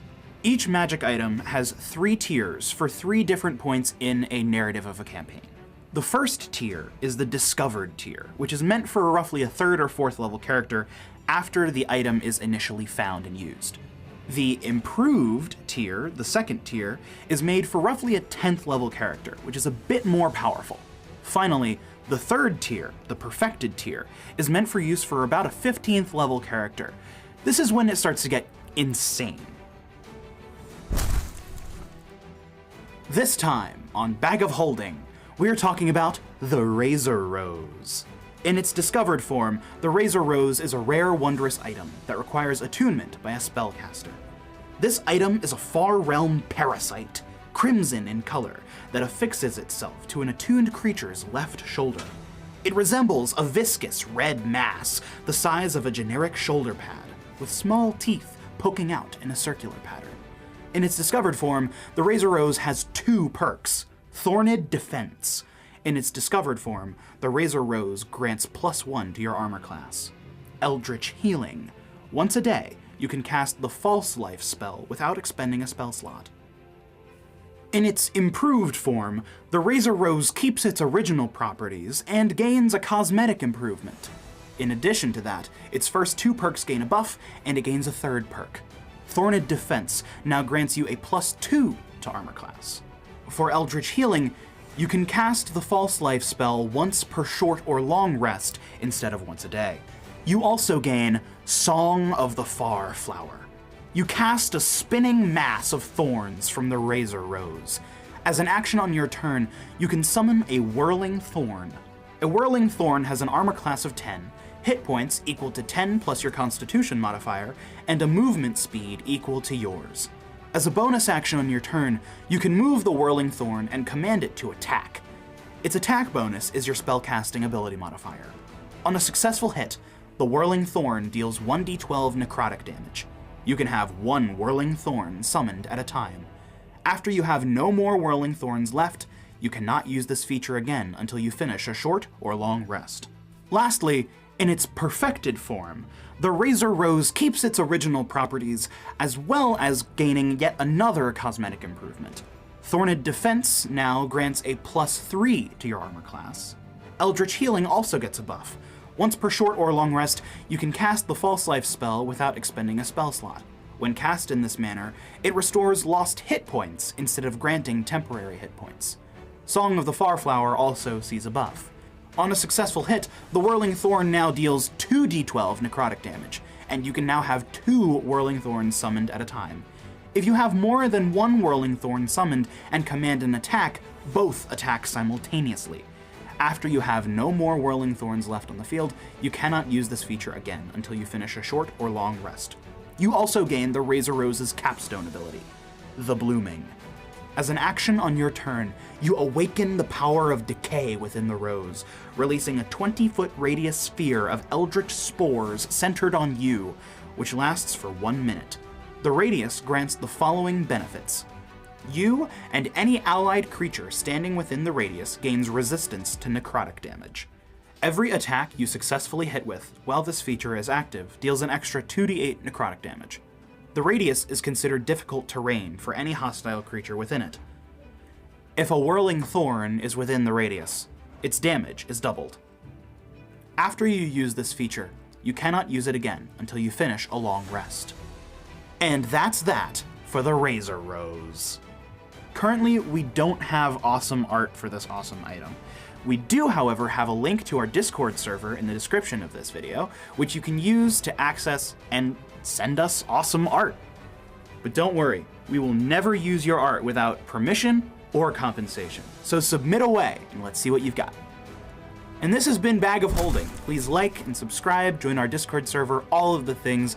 We would love to have you on at any adventures here at Wither and Bloom Studios.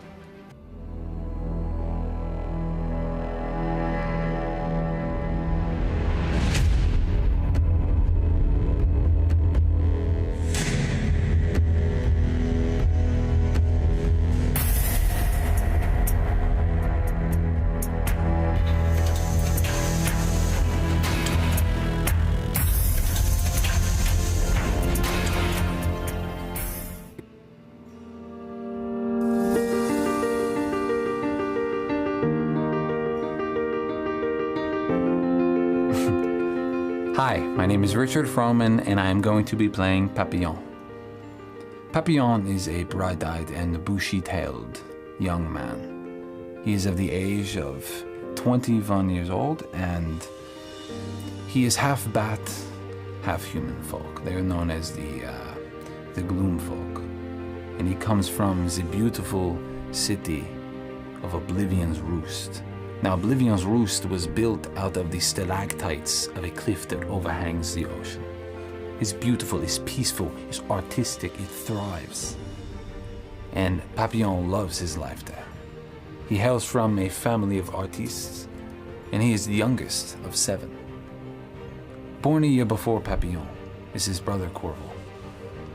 But you see, Corvo is not an artiste. You see, he was one might say, he felt as an outcast. And the closest brother to him was Papillon, but even then there was some kind of wall between them. Corvo just felt different. But in secrecy, Corvo trained martial arts, and Papillon discovered this. And also watched him train, and trained on his own. And in Papillon's mind, this brought them together. They had this mutual appreciation for an art. You see, Papillon was a dancer, but dancing and fighting are very similar. And Papillon felt close to his brother, but his brother didn't know. And one day his brother was gone, and the family was distraught, and he was put into ruin, and everyone missed him, but Corvo didn't know this, apparently. And Papillon seems to blame himself because he never had the courage to tell his brother that he was also interested in this martial arts, and they had this bond. And he felt that if he was more courageous, maybe his brother would still be around. So he decided to set out, tell his brother, and let him decide then if he truly wants to leave and never come home. And if he chooses that, Papillon believes that he would be able to let him go. But he wants to be courageous like his brother. So he set out to find him.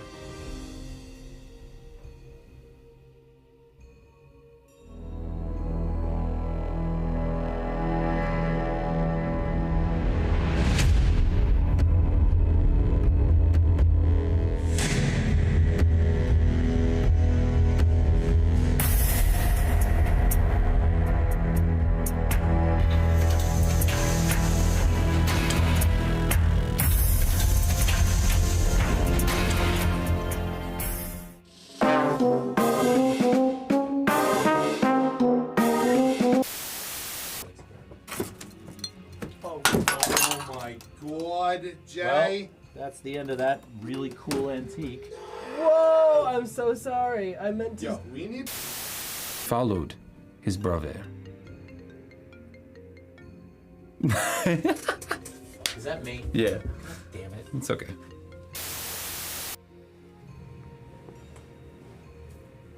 I'm just scrolling. Interesting area because there's you know this already, but there's a formation of 3 jetties, and those 3 jetties sort of surround and create a bay. No, I'm not getting in on this noise-making monstrosity. I'm sorry. Don't worry, I'll somehow edit out your gluttony. Whoa, whoa, whoa, whoa, whoa, whoa, whoa. All right. I play Circe. Who is Sorcerer Wood Elf from Emberfell. Elder Grove. I always mix up. That's bad. I know. Hey! Creaky McLeadfoot! Wait, that might be Grandma.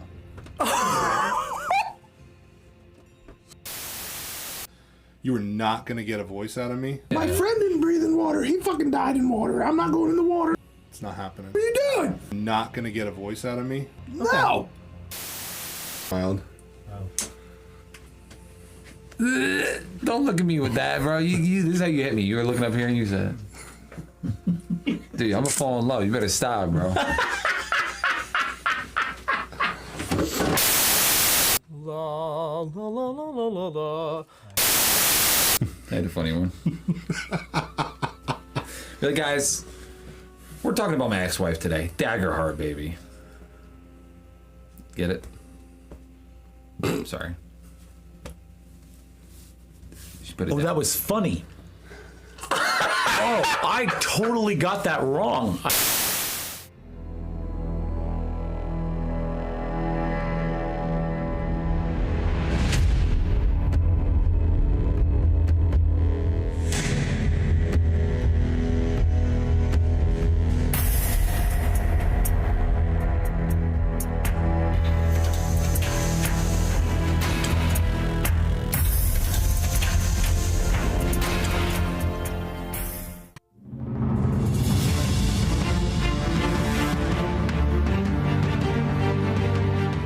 Oh, hello. I'm Eric, and I play Thrud Volender, a female mountain dwarf forged domain cleric. Thrud's clan hails from Frostholm, a hub of production and industry in the region north of Ironhold, nestled between the Hard Fury Expanse and the treacherous ices known as the Bond of Gravenwich. At the base of the cliffs of Frostholm sits the Forge of Ivaldi, which has functioned as temple to Thrud's clan for generations. The Forge of Ivaldi serves as their cultural center of their strength and spirituality, as well as the heart of their economic survival through function and form. Thrud's strength, wisdom, and constitution far outweigh her charisma. If she does not like you, you'll definitely know about it very quickly. However, she has a pure heart and finds herself nurturing over those who have found a way to break through the icy demeanor that reflects her upbringing among the cold ice. She's found herself emerging as sort of a den mother for a pack of scrappy travelers. With the past loves of her life embedded in her extremely ornate and mighty handcrafted battle axe named Tyr, she protects what warms her chilled heart with furious power and steadfast conviction. Come check her out. You might like her.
that.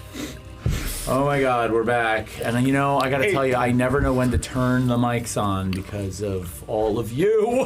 and the banter is insane. Insane's a good word for It's it. all Rich's fault. Insane. Yeah, it's a little bit insane. I'll never So we're believe what he back. said to me over the break. I hope that was a nice break for all of you. You guys, I think we're just gonna pick up with it's morning. All right, you had a decent night's sleep. Can we go from there?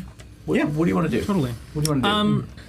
So I'm going to wake up, and I'm still hanging. You're from the still ceiling. hanging? Yeah. I'm just gonna stare at you. How are you hanging? Are you still drooling? I like to think that the drool has crusted. Right, into a neat pile.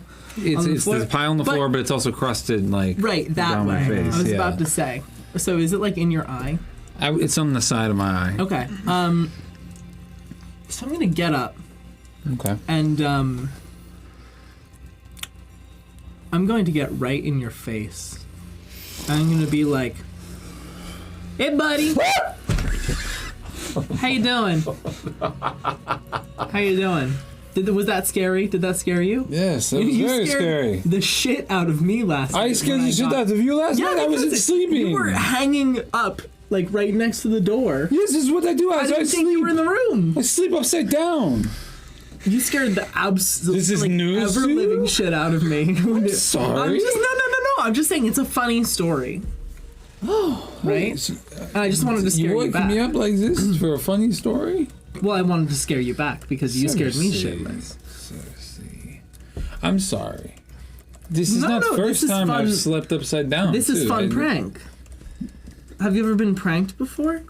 I don't think so. No. I was lame as shit. You do lots of pranks. No, just sometimes. You want to prank the others? Yeah. What if do you this? What is this? think? What do you What if I go out the window and What if I I summon fly the- out to the window and then you walk in the room and you open the window and I yell Right, or I'm morning. like, dragon, and you're like, yeah. You want to do it? that's not. Thrud might punch the shit out of you. Let's do it. I think let's we do all it. need some bonding. Hey, Cersei, I like these pranks. Me too. You're cool. Let's have fun. Yeah, you're cool. right. You're cool. All right. So you're gonna. I'm gonna go out the window and wait outside of your room like this. Right. And so you're gonna wait. Right. Yeah, Wait, I'm waiting. What am I supposed to say to You're them? supposed to say dragon. Dragon. Okay, Dragon. awesome. So I'm going to barge into the other room. I'm gonna be like, get up, get the fuck up, dragon, right there, out the window. Is this to you guys? Yeah. Yeah. Roll wisdom Yeah. saving throws. Question. I'm already awake. You are already awake. Before you reveal your numbers to me, I have set a low-end difficulty class for the fail. If you roll below my perceived number, I'm going to roll a d6 and quickly make up on the fly how you react to this. 8. Oh. Okay. 21. 21. All right, so you kind of lift your head and you look at Cersei and you're just kind of like, what the fuck is wrong with you? This was you. Yes. You, however, jump up off the floor. Hang on a second. Completely freaked out over the dragon. In our skivvies. Yes. In your brassiere, Sure. for lack of a better word. You could metal? call it such. Yeah. And as you jump up, you smack your head on the side of the bed, which happens to be your head was just under the bed, so you startle. Why don't you roll a d6 and take that bludgeoning damage for me? I wanna enter the window and then immediately put my hand on through its forehead and heal them. Why don't you let him take a damage first? 2 points. 2 points of bludgeoning damage. It hurts. You're angry. Go ahead and heal her.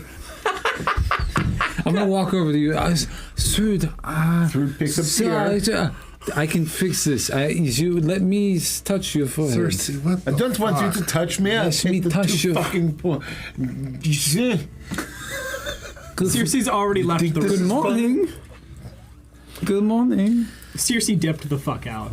Oh, The second Thrud Cersei, smacked her. What head. the fuck happened to your feet? That's fucking nasty. And drops tear at your feet and walks out the room to go look for a wash basin. I'm gonna turn to Bramorn.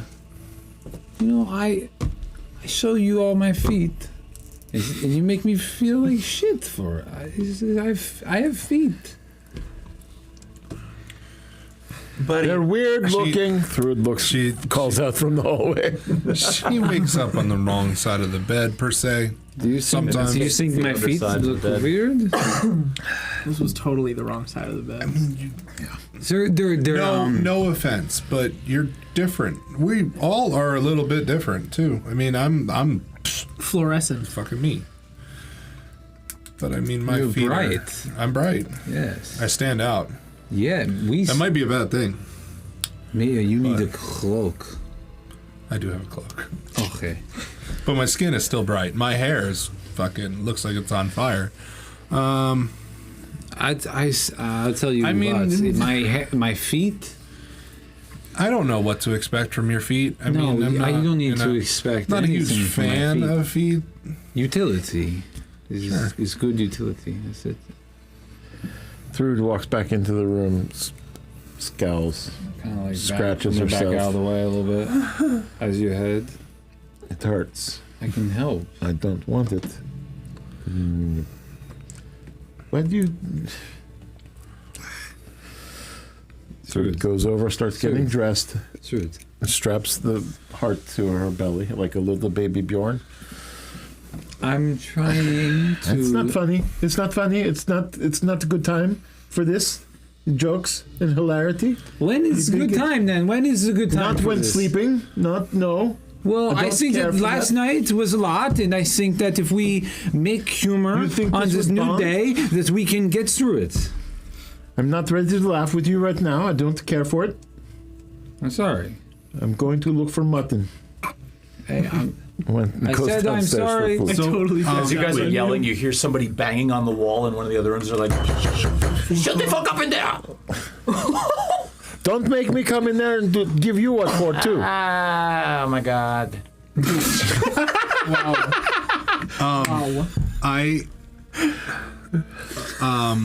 So before we go too far, Electa, would you have told us at all about the interaction that you overheard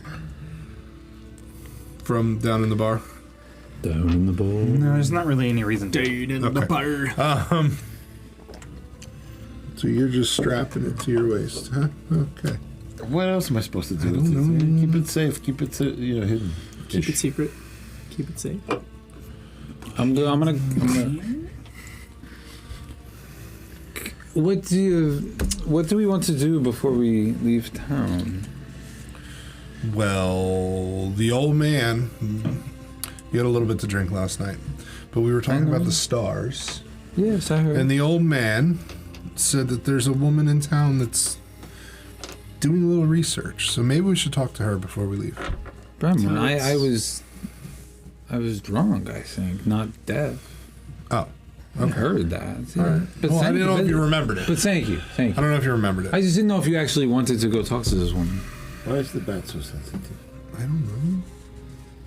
I'm sorry.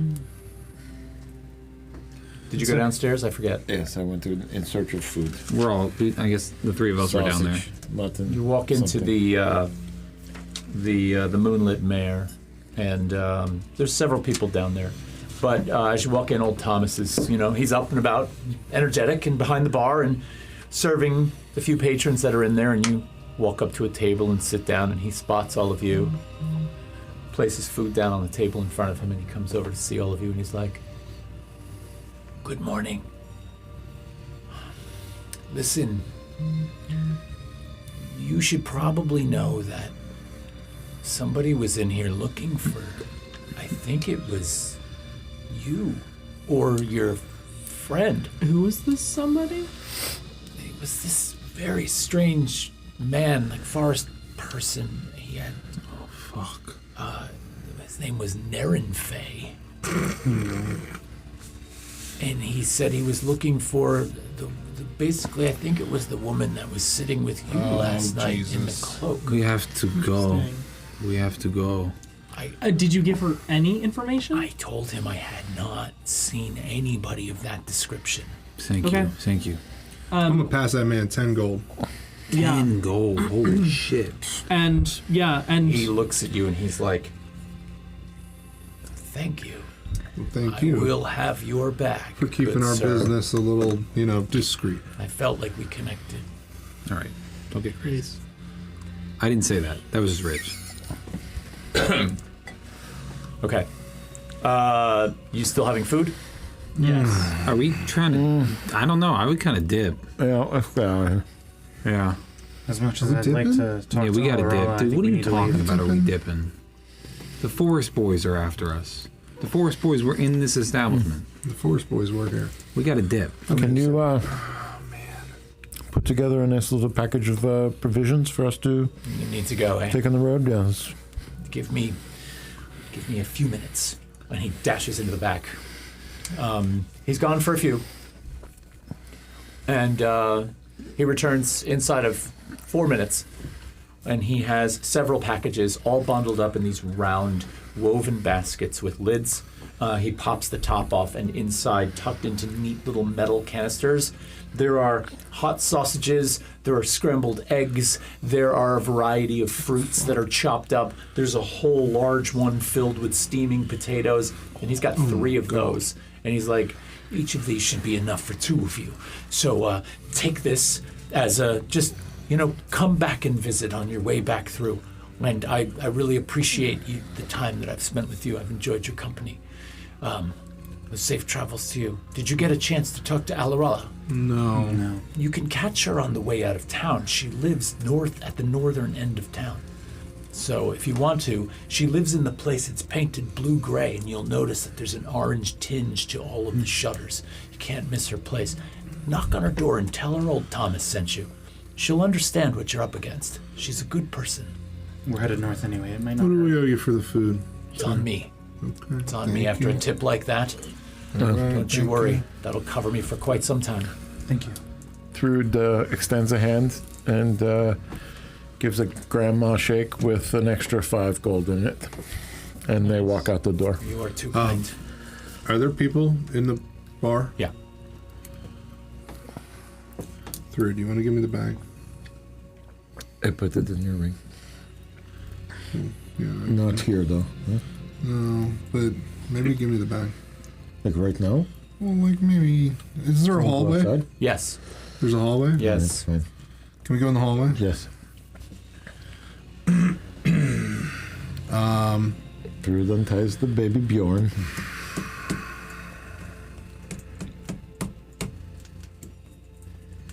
All right. I'm going to grab the bag. I'm pretty colorful. And these people know me. I think I'm going to go unseen for now. Do you want me to hold on to your ring? Oh. We could do that. Yeah. Yeah. No. No. I'll just go invisible. All right. I'll grab the bag, and I'm just going to cast invisibility on myself. Okay. I'll follow you guys. All right, out the door of the Moonlit Mare. When we go on this last adventure in town, can I just make a detour and meet them there? Like, I'm going to fly to one spot and then come back real quick. Sure. Yeah. Would there be some sort of, like, office that I could leave something for the magistrate in? I've talked to him a lot. I've had correspondence with him. Would there be like a spot I can leave something for him? Well, the town hall main entry has a receptionist desk, and there is an inbox there that you can just drop any mail messages that you want in it. And so, yeah. So, I crafted a goodbye note for the magistrate.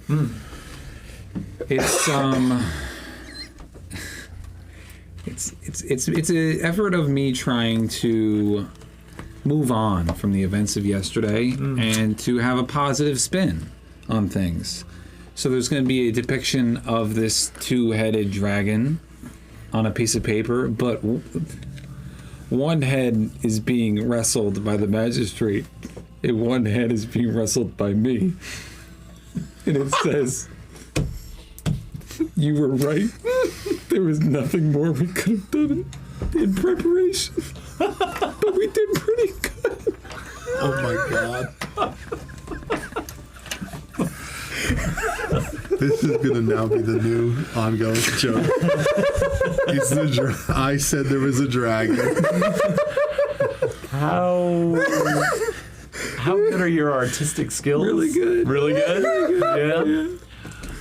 Yeah. All right. This nicely detailed, well-rendered illustration of a two-headed dragon with Bat Boy on one side and this rather formal robed magistrate on the other is left in the box. And the woman who's actually the receptionist at the desk there, she's sort of working on something and she looks up and she's like, "Good day." She doesn't even look at it, but there it is laying on the top. And you exit the space. Yeah. And I feel good after that.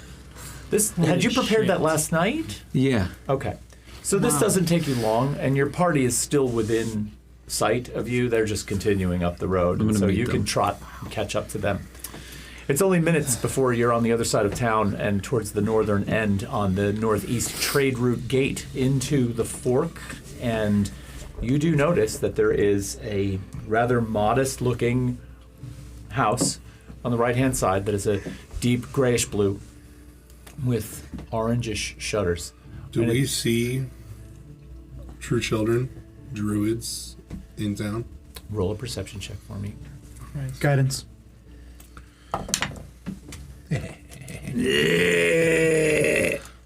Sorry.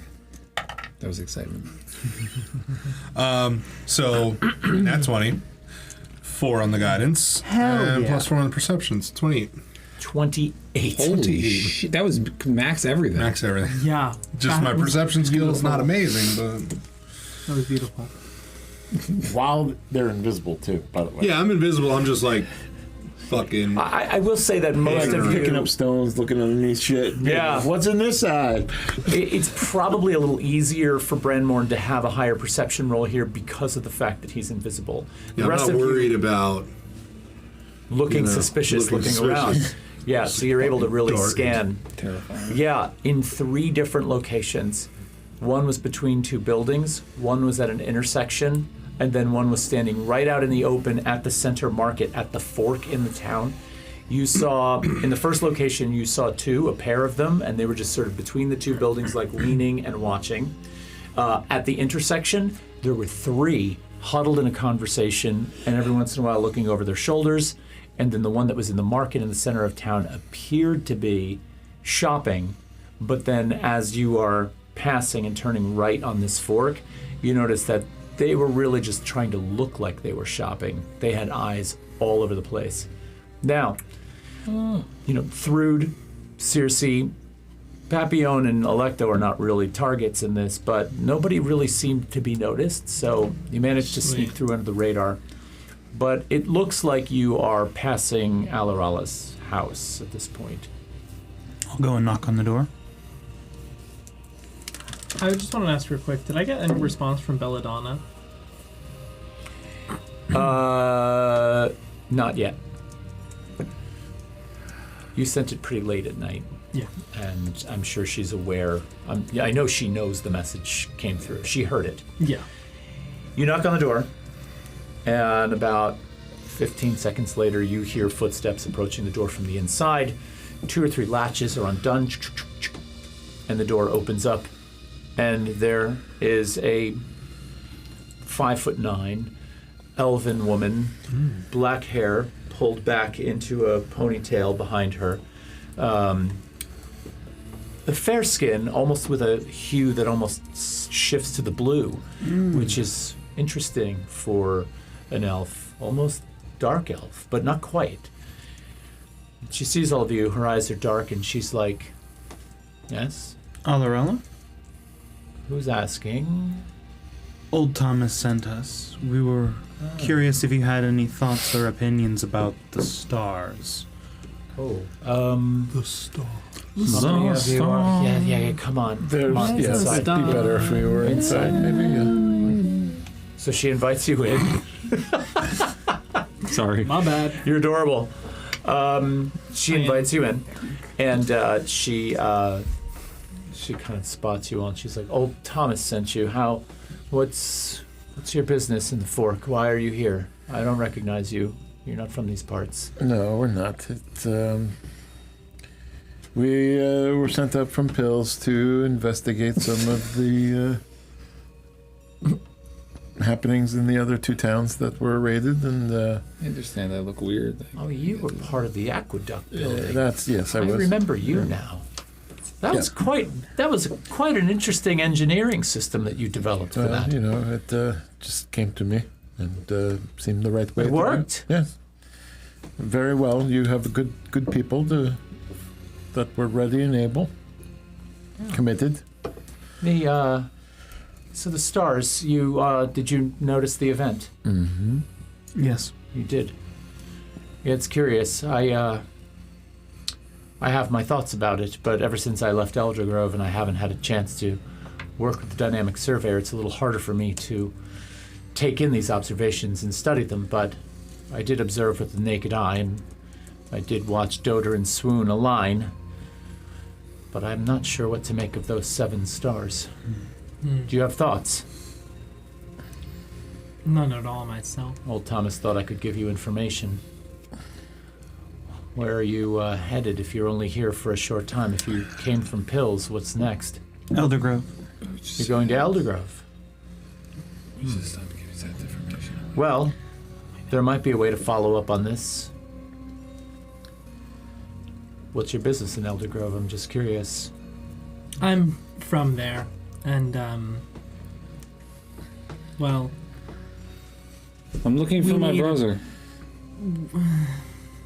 we need a place to rest for a bit, and I grew up in Eldergrove. My parents have a place there. We've just been on the road a lot. We're tired. So We're you're beat. going home. I'm going home, and they will stay with me for a bit. And since I have very close connections to the academy in Eldergrove, we could probably see what the scholars there think about the stars. What are your connections to the academy? What do you study? Well, my parents taught there Uh-huh. and did research. On? Everything, anything, I don't know. I just stole books from the library and went and read in a tree outside the city. I did edit a few papers. Well, okay, I stole the papers. I edited them. I brought them back, but the edits made the final publish. So, So you got your wits about you. yeah. And then what? You're traveling about Emberfell while we're on the brink of war. There's a massive darkness looming. Yes. Things are completely out of sync in terms of all that exists, yet Yes. you are just taking a casual trip home. It seems Maybe going on the boat ride. a boat ride. Well, now that's not something that's easy to do from Eldergrove. No, it's not. We might have to go a little bit further north. Wow. We're just trying to get away from the conflict. But you're gonna go north. Interesting. All is not as it seems with this group. Right. All right, I'll bite. What do you need? Why are we here? I'm guessing that old Thomas sent you to me because he's as fascinated as I am as some of the events, both celestial and physical, Yes. that are happening right now. Things are changing. Yes, they are. We've talked about it over coffee in the morning when I have breakfast there.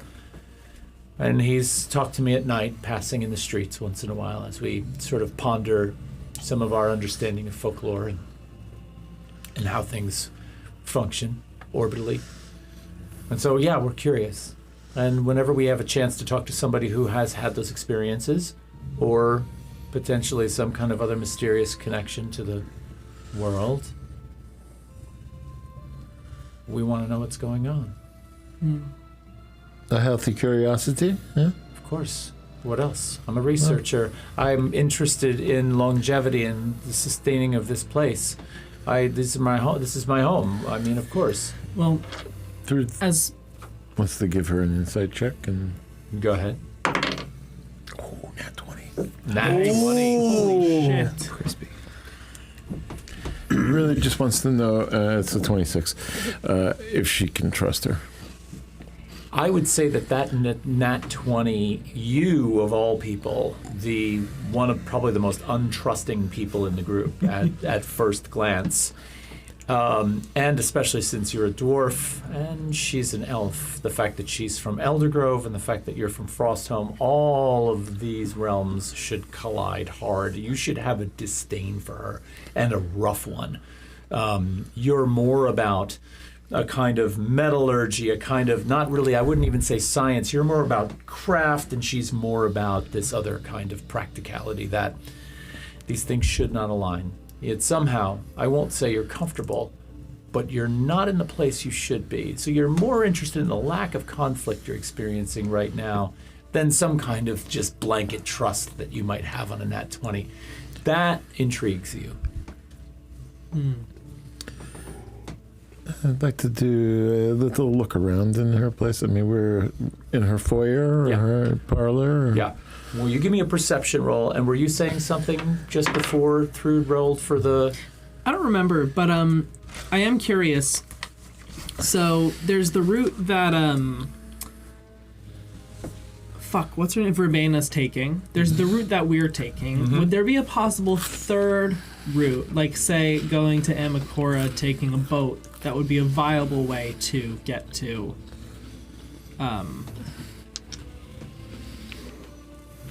Eldergrove?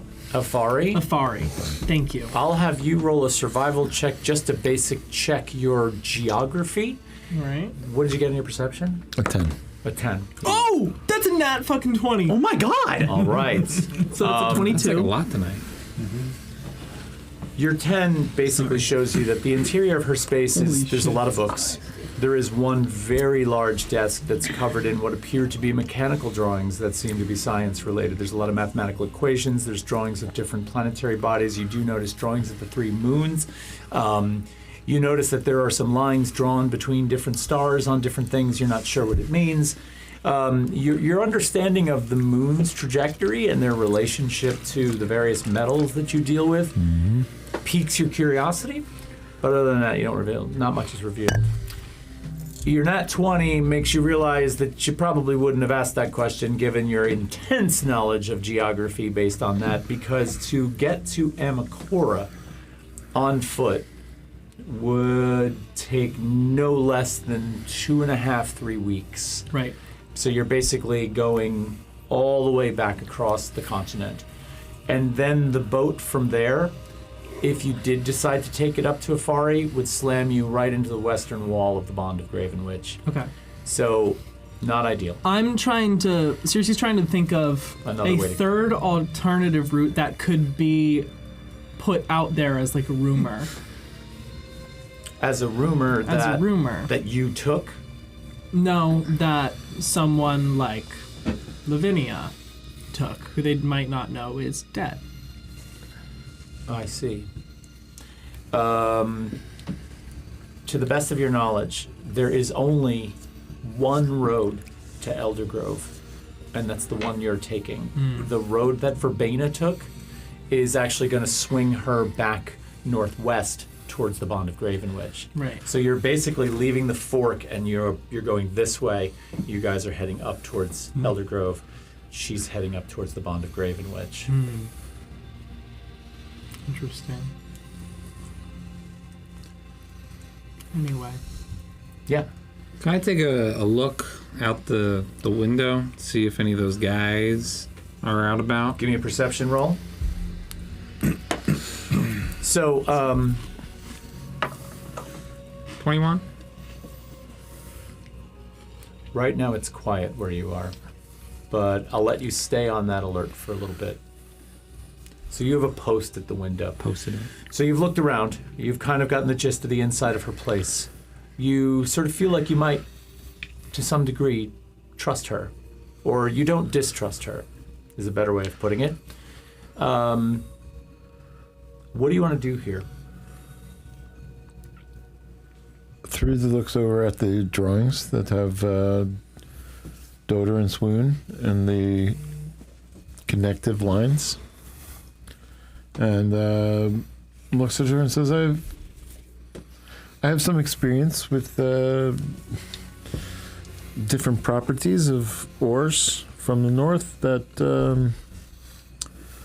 are only malleable enough to work with in the alignment of these two moons. And I don't know exactly how to describe it, but since these lines of stars have been connected in between them, I feel a little bit of a unease, as if something is about to happen. Do you share such thoughts, feelings? Very much so. There's something unnatural lately about the orbit of the moons that has fallen out of sync. I've studied this for so long that I could set a clock by it. I understand exactly where each of the 3 moons is on any given night at any given time. I've studied it for so long, and only recently has that shifted, subtly but noticeably for someone as close to this as I have been. It started on that night when we noticed things changed in alignment, and there was a sound. A vibration? Both. That I can't even describe. It was both so loud and so penetrating. I've never felt anything like it in my life. It was as if you could hear it everywhere. It was everywhere. It was haunting. It really scared me. It was as if the planets would fall from the sky themselves. That being said, your connection to these things I feel is similar to mine. I feel that. I have something that I can show you that I think was most interesting that changed on that night. And she goes over to her desk and she fumbles through some papers and she pulls out a small box and she brings out what appears to be a small jewelry box. And she opens it up and inside is a silver chain and a pendant. And the pendant is just what appears to be like a teardrop, almost like a molten teardrop, right? And she looks at you and she says, this, before that event, had a completely different shape to it. And you look at it and you recognize this metal. And she said, I was wearing this the night that happened. And when I saw the planets change and I heard the sound, I clutched my chest in fear for a moment. And the necklace had turned to liquid. Not in any kind of way that it ran all over my hand, but it was soft, but cool to the touch. And when I let it go, I had physically changed its shape with my bare hand, which I didn't think was something that was possible. It is what we call lordorite, and typically only malleable enough to forge when Doter and Swoon are in alignment. But I've never heard of it being able to be tooled without a tool. That's what surprised me. I'm quite taken aback. Let me show you. There is something that... Lordorite was something I remember my father telling me about when he gave me the necklace. Where was your father from? Eldergrove. He traveled a lot, though, and he... Did he go north? Most of the time, yes, he did. Through Frostholm? He may have been there. I was only a young girl, but I know that he traveled north. He used to dress very warm. There's a pathway from Eldergrove that sneaks up through the mountains towards the Nash, and he would always hike through the wilderness to get to Frostholm. He rarely traveled the roads, but as a high elf, he was able to do that with ease. So very likely he brought this back from travels there.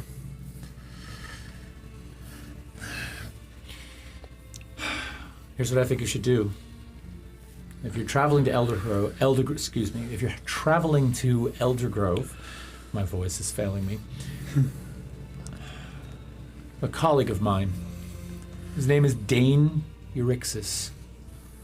He's the key member of the observatory up there, the dynamic surveyor. I haven't spoken to him in quite some time since I've been here in the Fork, but if he's still there, and he should be, talk to him. Tell him you know me, and see if he can give you any further information on this. It is curious, to say the least. There was... what's odd is that there was convergence in the sky, but separation down here. That is curious, isn't it? Yes. We have found in our research that these triads of entities align themselves in ways to shift balances when imbalance is created. In their most natural state, all of these things were probably at one time in total balance. But now that greed and the pursuits of mankind have sort of interfered with these things, they seem to be in a constant state of flux, trying to find a way to mitigate these circumstances. Now, this is my own theory on what might be happening, and whether or not this gets worse from here or not, I don't know. But it is curious. Well, all the creatures that roam this world are not necessarily uncomplicated, and tend to wreak havoc upon things that are natural. I agree. We do need to get north, and we need to get there quickly. I also agree. And quite under the radar, preferably. I think given the looming darkness, the war that is coming, I would avoid the Bond of Gravenwich. From what I understand, the troops from Amakora, North Veritas, and Eldergrove are all going to begin to gather there. I think they're going to march on Afari at some point. I'm not sure exactly where you're going or why you're heading north, but I hope it's not in that direction. Well, anyway. If there's anything I can else to do, if there's anything else I can do to help you, other than talk about stars, you seem like you could use assistance. But your business is yours. Well, a quick way up north would be helpful. I guess we could have asked old Thomas, but maybe some carts, horses, something to get us up there discreetly. True. Unfortunately, that's not something I necessarily have access to. However, good recommendation. if you are heading towards Eldergrove, the first town that you'll encounter on the Northeast Trade Road is Sampson. You probably know of it, given that you've been there before. You can definitely secure horses and carts there. They're a trade supplier, so there's a lot of means for transportation and travel there. Once you get to Eldergrove, though, if you ask for directions with the right people, like if you inquire with Dane, if you encounter Dane, ask him, say, I need to get to Cutter. Cutter is a town at the base of the Nash. If you can get there, you can find passage through the mountains to get to the tribute. I'm assuming you're going to Afari. And everybody knows that the only other way to Afari other than the Bond of Gravenwich is at the tribute. If that is where you're going, and you don't have to tell me, that would be the best way. Unless it's Frostholm you seek. And if that's the case, you're going to get very near the Bond. I know. I'm from Frostholm, so I know of its proximity. Too close. Yes. Too close for my comfort right now, and that leaves me not only with worry in my heart for those that are there, but it It is saddening for me to be so close but not be able to visit. It's been some time since we've been there, but yes, to Cutter, and it's better that you don't know where we are going, so that if any of the dark shadows that are potentially following us come your way, you don't know. Yes. But All right. we will ask Dane to help get us to Cutter. Send him my regards. Absolutely. The best on your travels. Thank you. We still looking all right? Yes. For right now, you're okay. Seems as if whoever it was that we were talking about with Brandmorn before, and they haven't made their way up this far. Plus, she is right on the northeastern edge of the town, which, as you're sitting there thinking about it, any druidic activity from Sylvanvale Forest would probably be coming in from the south, or if anything else from the west. So this is an unlikely point for them to be. Sweet. So the only thing I missed in that conversation was Cutter to the underground system to what? What's the little... There's a system through the mountains, Yes. the Nash, to the Tribute. Okay, to the tribute. Yeah. Sounds cool. Sick, dude. Sick, bro. Pretty sick. You're Yeah. All right. Okay. And from the tribute, we can book passage to Afari. That's the idea.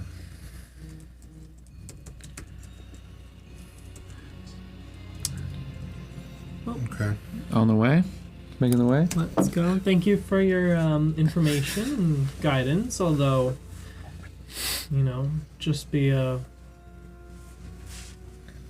nice stay at Elder Grove. But It was nice to meet it you. was nice to meet you too.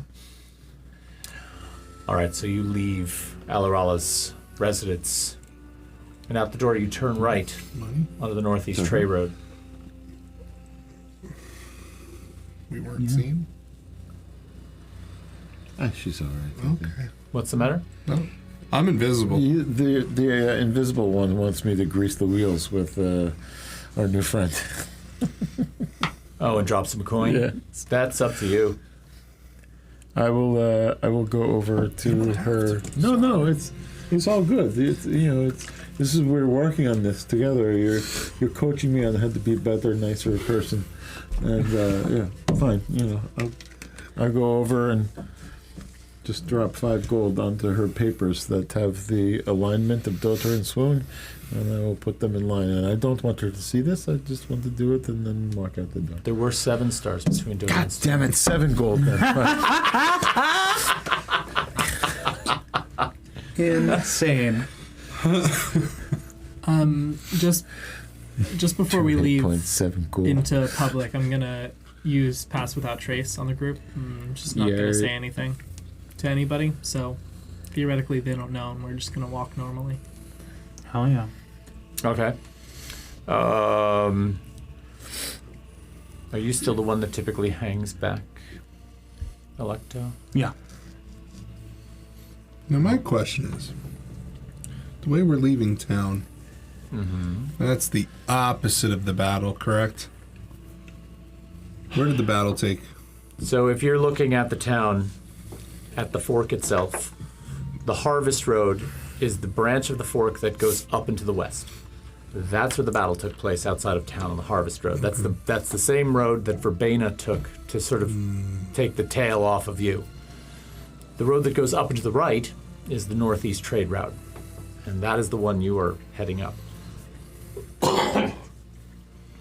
Okay? Is there a tree when we get out of town, like close to town? A tree? Yeah. Sure.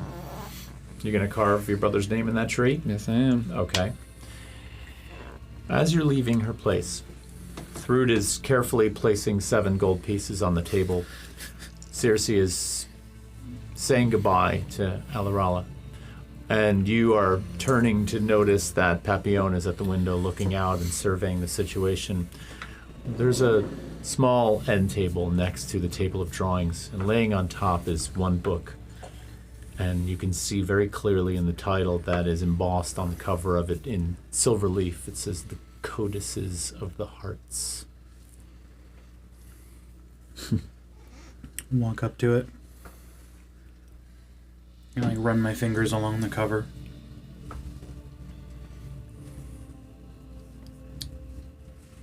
Where'd you get this? Oh, that's a fairly well-known book. It's subtitled The Ancient Codices of Vesper, Chronicles of the Three Hearts.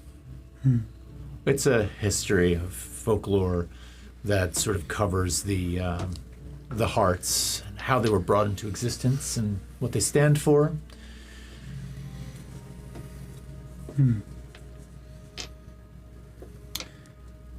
I'll have to keep an eye out for a copy in the future. Well, if you... sure I could order another one if you feel like you need it. Do you know much about the hearts? A little. Well, take it to read on your journey. I've read it twice. If you're ever this way, drop it by my house sometime. Thank you. I appreciate it. By all means, I like to share my knowledge. And you leave. Yeah. All right. Book in tow. You have about a day's travel at a good gait to Samson, which will be the first town north out of the town. You have been there before. You know it to be a pretty utilitarian, straightforward, no frills, no fuss, no muss town where there are actually several storehouses for things like grains and dry goods. It's a way station for, different vendors to come through and sort of buy things in bulk. It's very sort of business oriented. There's not a lot of entertainment or flair here. It's a stopover. So as we're leaving town, we're a little ways out of town. I know you said it forked off. There's no sign of battle in this area, right? The battle was enormous. I just didn't know. The battle was enormous. Can you roll a perception check for me on that as you're sort of paying attention to that? I don't trust that die. That's the one that gave me the 20 last time. Oh, fucking hell, man. 23. These are not your rolls from the pit. No, they're not. For sure. There is actually, you notice that the road here has at one point as you're just leaving town, there's a diagonal path that seems to have been sort of, trenched into the road from a lot of foot traffic that seems like maybe something had branched off. It's entirely possible that this might have been either a practice run for that faction that came in and tried to burn the city, but there was definitely some heavy foot traffic here. It's gone now. There's no scorching. There's no signs of, destruction. Okay. But there are signs of movement. Are we traveling along the river or no? That's the other road? No, this is the road that travels along the river, actually. Actually, both roads travel along rivers. So, and what you've learned, you would know this, is the river that runs along the Harvest Road is the Hard Fury River, right? And that runs from the northwest southeast. The Northeast Trade Road runs along the Granley River. That is the river that runs through Pills, where the fishing village is. It's just you're much further north on that. Okay. Yep. So, Papillon, could you roll a D100 for me, please? Oh! Damn. Oh! Me? Are you going to use your ball? I'm going to use my ball. His actual D100. Ooh. My ball with glitter. Ooh. Just roll the die glitter balls. See it?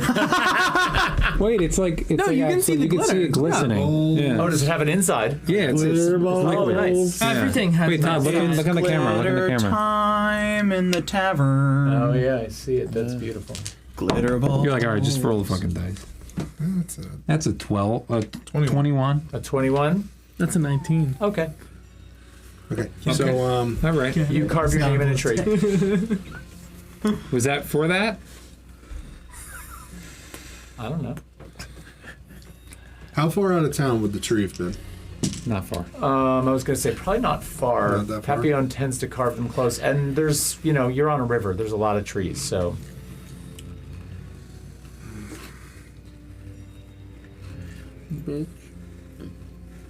The day he rolls a 69 on that thing, I'm gonna lose it. All right. Or is it a 96?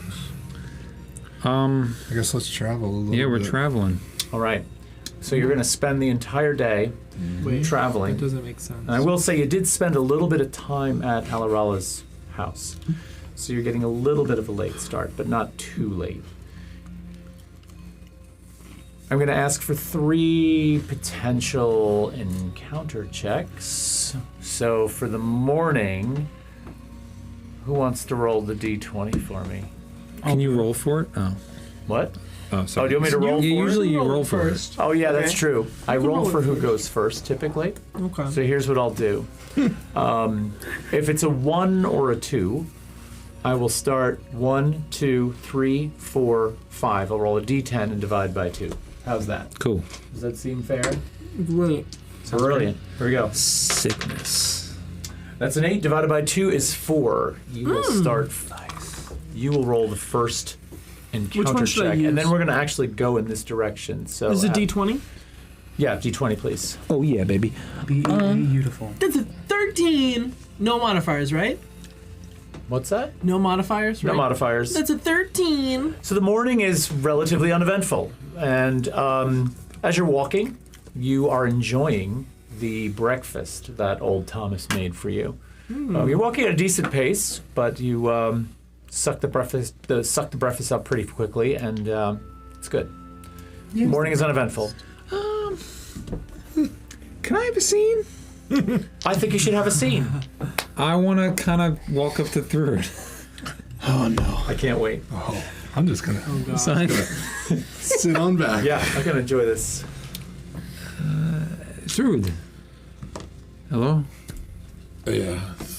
I couldn't help but listen when you were talking about Frostholm, yes? And I couldn't help but wonder why you left. Why did you go? I can relate to leaving home, not wanting to. Well, Frostholm is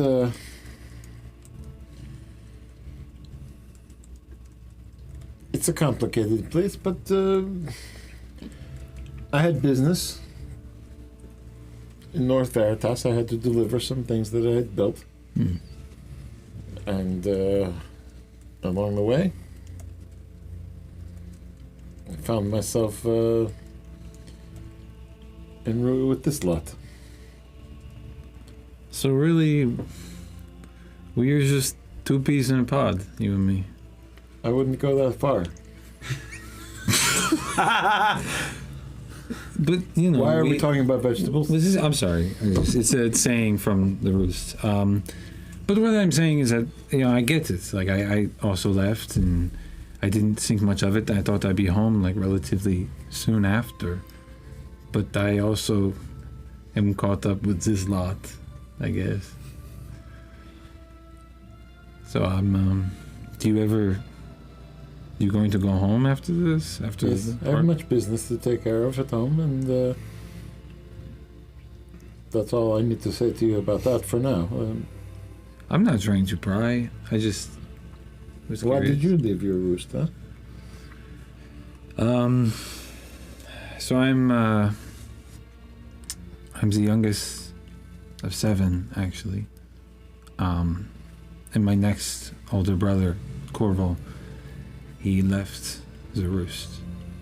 He left home, said nothing to anybody, and the family is devastated. And I was the closest to him, and I feel some sort of guilt. Maybe I could have done things differently, and that may have kept him there. I could have told him how much he meant to me, because he was different. You see, we were a artistic family, and he was not. And I think that made him feel like an outcast. What, did he play with numbers or something? More like he played with his fists. Oh, he was a fighter, not a creator. Yes. He studied the monk ways, actually. and I, in turn, being the only one in the family that was monk physically adjacent as a dancer, I kind of like studied. He would do this in secret. He would learn his monk techniques in secret, and I would watch from a distance and learn as well. And I gained an appreciation for it, but I never told him. That's weird. You're aware of your own brother? That you don't think that's weird at all? I think it's a little weird. Okay. Like you're peeping on your brother while he was like being all physical and things? Why are you making it creepy? Because it sounds creepy and you have creepy feet. Oh my god. Listen, he did not want anyone to know, so why would I intrude on him, wanting that? I wanted him to think that it was okay. Maybe if you sparred with him, he would not have felt like he had to leave. Don't you think that's why I feel bad? Maybe this is why I left home? This is why you carve his name into trees? Yes, I want to tell him... You were leaving little breadcrumbs for him to come and find you? Yes. I want to tell him some...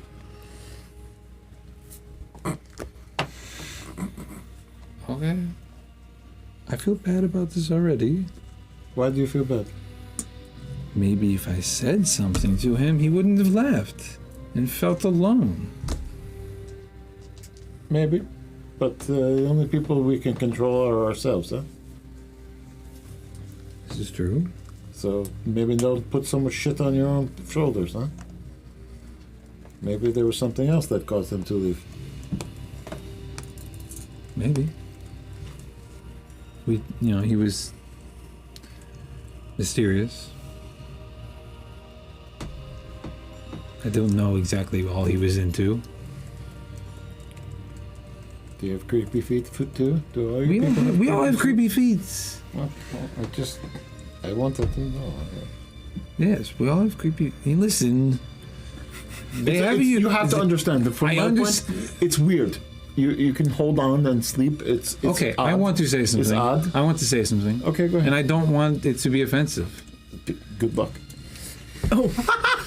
Go ahead. Speak your mind. Say what you need to say. You're short people. I don't know what your race is called.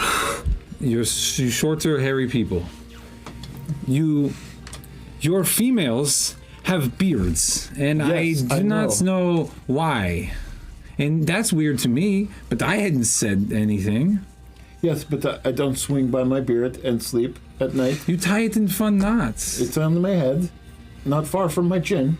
Yeah. It's a very functional reason for me to do that. I don't want to burn my beard when I'm working over the forge. Okay, and there is a very functional reason as to why I hang from my feet at night. Why? So you can drool on yourself and poop on your own head? Wow. It makes me smarter. The blood travels to my head and sits in my brain over the night, so I have nice, lucid dreams every night. Okay. Don't expect me to tie myself upside down and fall asleep tonight. Wow. But thank you for explaining that to me. Anytime. I think we have some things in common. One might say 2 peas in a pod. I'm gonna walk away. Why with the vegetables? Oh my god. That was cute. That was gold. At this point, we're a couple hours out of town, right? Yeah. We have finished eating old Thomas's foods, correct? Yeah. All right. Wait, can I backtrack for a minute? I might have to retcon here for a second. You rode into town on horses. When you rode into the fork, that's right. We did. Maybe we just say they got decimated in the battle. No. I don't know. That's animal cruelty. I think weren't we renting those horses? We rented those horses. No, she presented you with those horses, and Belladonna presented you with those horses in pills. So maybe we're on horseback.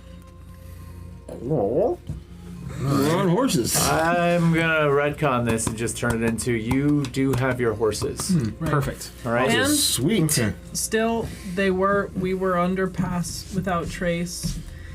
In case that might influence somebody having seen us or not. Yeah. No, I get that. Which that's a +10 to your stealth roll. Uh-huh.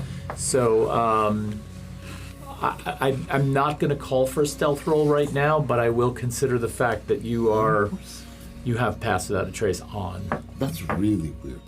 I don't want to use my wings all the time, so yes, I have a horse. How does your horse feel But wait. about your creepy toes on them? My creepy toes are in shoes. Oh no, right we now. met them in pills. My creepy toes are only for nighttime.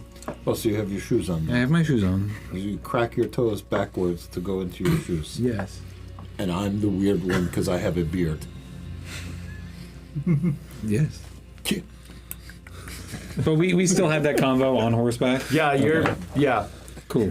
All right, I like this. As we're trotting down the road on these horses, river's pretty close, right? Yep. Okay. Yep. Gang, I think old Thomas's food's just not agreeing with my stomach. Oh no. Can we pause for a minute or two and just or if you guys want to ride up the road, just a little bit. Go through the water. Go play. I in the water. need to Yes. take care of a little something. You know what? I'll wait back for you. Okay. I'll wait here for you. I'll do the same. Do you need assistance? No, I think I can handle this. I just I know when I get sick and my stomach hurts, I do not want to be alone. All right. He probably has to go shit himself, so just let him go. I'm so sorry. I mean, maybe. I just Welcome to Wither and Bloom Studios, where we roleplay pooping.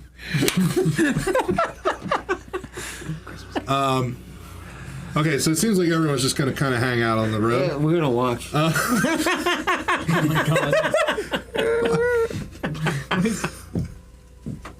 Todd is mesmerized by a die right now. Have you seen this die? No.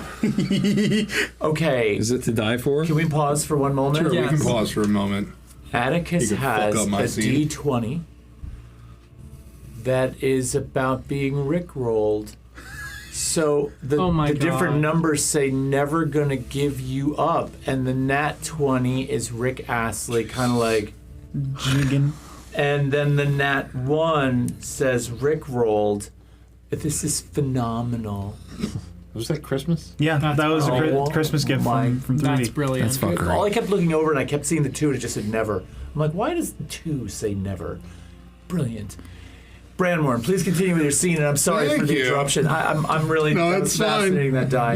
Insubordinate. Maybe I was rickrolled here. You might I'm going to travel a little bit down to the water. Mm-hmm. Is there an embankment or anything? Of course. Okay. Yep. All right. Now, I was a little confused as the explanation of the river because without a map, I'm fucking lost. Which direction is the water traveling? Back towards the fork or the other way? towards the fork. Okay. So I'm gonna, walk down to the water. And do you think if I get to that embankment, am I a little bit out of visual from my crew that's hanging there? I'm just trying to peacefully take a shit. It actually is. There's a okay. steep embankment there. Yeah. Right.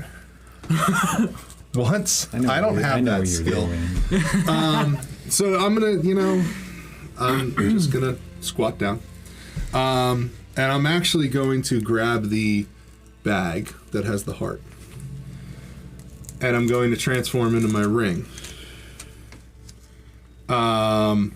So for a second, I go into the ring. I'm bringing the bag with me. As I hop into the ring, I'll take the bag and I'll just, my ring is, it's my space. I've got, pillows and, lavish, just stuff in there. And I'm going to set the bag down, on a little armchair. Put it there. And then I'm going to grab the 2 bodies that are starting to bloat a little. I was gonna in the ask. ring. I thought they were still in there. They're like part of the floor. It's been overnight, okay? I'm sorry. You're not there. It was overnight. I will and you're not gently set down the heart of the Vaseline in the bag on the armchair. And then I'm going to proceed over to the bodies that are, starting to make a little mark on one of my rugs. I'm going to grab them as I teleport back out of my ring. Yeah. And Now you're on the side of the Granley River with 2 bloated corpses. Yeah. And I'll, to make a little bit of a scene, I'm gonna start, maybe a couple little grunts or something, just to, give off a little Performance check. Yeah. performance check. Yeah, you're acting. I do want a performance check. And can I Maybe you roll should do against some that with of a the- perception check? I'm kind of on the Todd. embankment. Actually, you know what? I but- want you to do that, but don't respond to anything. Just tell me the number.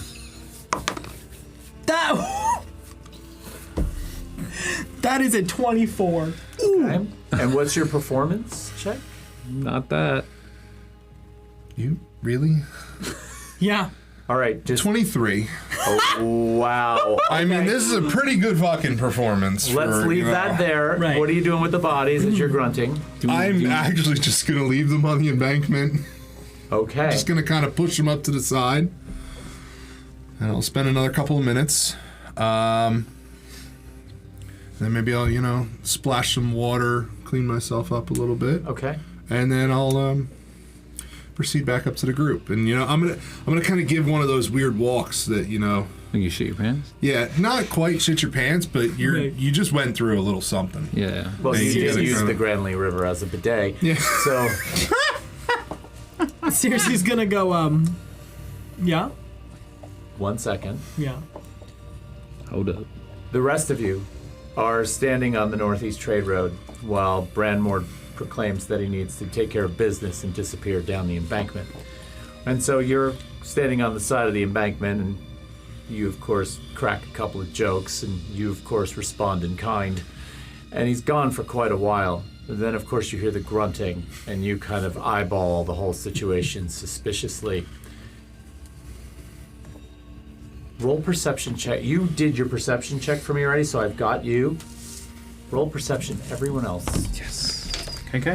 I'm gonna use my Rickroll die for this one. Oh no. 14.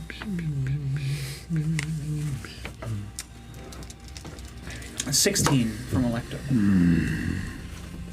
15. These are good rolls.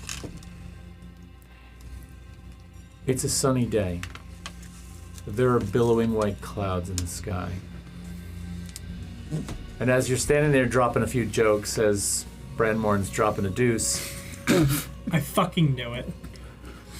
all of a sudden you notice as if someone quickly puts sunglasses on you, and the sky just momentarily changes and drops a couple of shades, not into darkness, almost like a cloud passes before the sun, or Ilonga in this case. You know how that happens, where all of a Yeah. sudden everything goes Yeah. shade? It just goes very quickly, and you notice that everything, all the shadows from the trees disappear, and everything sort of gets cast into an even grayness. You hear a few more grunts, and you see Branmorn come up over the side of the embankment and walk towards the party. And while you do want to make this comment that you're about to make towards Right. Branmorn, you can't help but notice that something very strange just happened. Yeah. Did it pass, or is it still No, it's maintained. this dark out? It's not dark out, but it's like Right. it went from like full-blown 1 o'clock in the afternoon daylight to dusk. Do we see I'm- what's blocking it? Hold on. I What's the know. sky look like? The sky almost looks like it is still clear. You can see the clouds in it, but Right. the intense bright blue all of a sudden shifted down like several shades down. It's Right. less saturated, but it's not like a gray, rainy sky. So It's like somebody I'm. slid a neutral density filter. Precisely. Couldn't have said it better. That was perfect. ND9. ND9 Yeah. just got put in front of the camera lens. Right. So I'm going to trot over to you with my horse as you're climbing back up, and I'm going to be like, "That wasn't a shit. What did you do? What did you do? Because you were given the heart, right? Yeah. Right, and you put it in your ring, Yeah. and that's what you were doing, Oh, right? is that why So the second you put the heart that maintains a third of the life force of this planet in this plane into your other plane held within its ring, essentially separating the two entities, right? The sky goes dim. You're so smart. I think you should take it out. Well, let's test this theory, huh? Go back and take another shit if you can work one out, huh? Yeah, I can only shit once a day. Oh, Okay, well, try your fucking best. No, I don't think we're talking he's about not talking shitting. about actually shitting. It's in there for at least another day. Fuck. Oh, fuck me. Oh. Does that mean the fucking green fuckers are going to be on high alert? And that's where we're Shit! I can't stand you. But in good news, you are all level 6. Oh!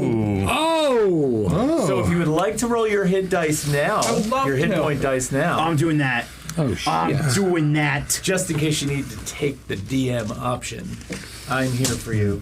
I'll always take the 8! Nice, excellent. 8 on the D8, let's go, baby! Excellent. Compared to the pit, these dice that I rolled over here, there's a nat 20, a 19, and a 19. I kept moving down my row, Nice. and it was just... Thrud, before you roll your hit dice, did you roll yet? Nope. Okay, before you roll your hit dice, I need you to do one thing for me. Uh-oh.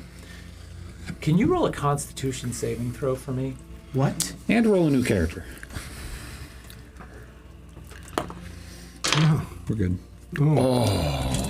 It's 21. So mine is a 6. Right? Okay. Yes. Okay. What the fuck? So, Take that That's it. And that's it. for the biscuit. no. No. You, last night, Pencil real slept quick. wrapped around the pencil. heart of the Vasserine. Yeah. Yes. And you I got a 6 felt the on warmth my D8. and the vibration subtly coursing through your body. And it gave you a real sense of strength and power. Oh, shit. And it felt good. It was more than warmth. And so here's what we're going to do. Temporarily, you're going to gain +1 to your constitution. Very nice. So what we're going to do is I'm going to keep track of this in my notes. But right now you're gaining +1 to your constitution. So I wanted you to do that before you rolled for your hit points because that will affect your hit points. Nice. I didn't mean to do that.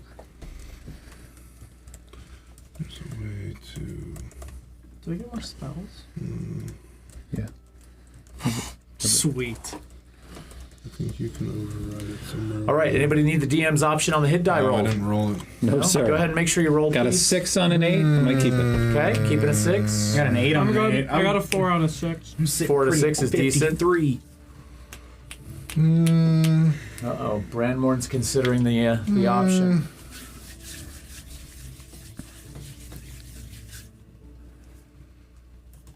For those of you who don't know how this works, when we roll hit dice, if the player would like to have me roll for I'm going to them, risk it. I give me a can, D8. but they have to take mine if they decide. D8, coming up. And that, my friend, is an 8. Nice.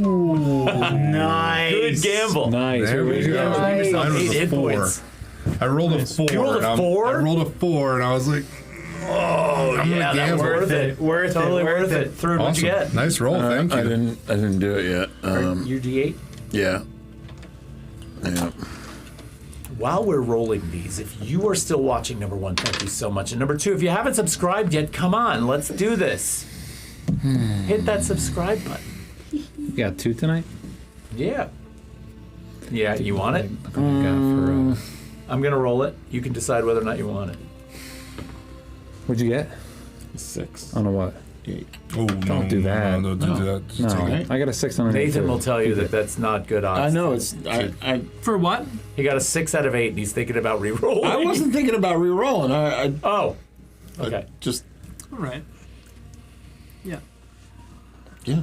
Because I mean, like, Because you just rolled an 8. You're not That'd be gonna a- roll another 8. I'm gonna gonna roll 7. 7.5% chance of matching or better. So Take it. 6. Take it. Roll. Take it. Taking a 6? Yeah, I'm taking a 6. Good, because I rolled a 5. Hey, so you did all right. Everybody good? Yep. Oh, yeah. All right, so I want you to brush up on everything that is related to level 6 for your character for 2 weeks from now. It is currently March 4th, so that means we will play again on March 18th. We will be back for session 5 of Rising. And like I said at the beginning of the podcast, or at the beginning of this session, that the pit will be changing to a once-a-month schedule. We don't know the dates yet, so stay tuned for that. Please like and follow. And we will talk to all of you very soon. Thank you so much for watching tonight. And we'll catch you very soon. All right. Guys, thanks very much. It's a great game tonight. great game. Night. Congrats. Much love. Now I've got to stop this stream. Take care, everybody. Have a good night. That was still rolling.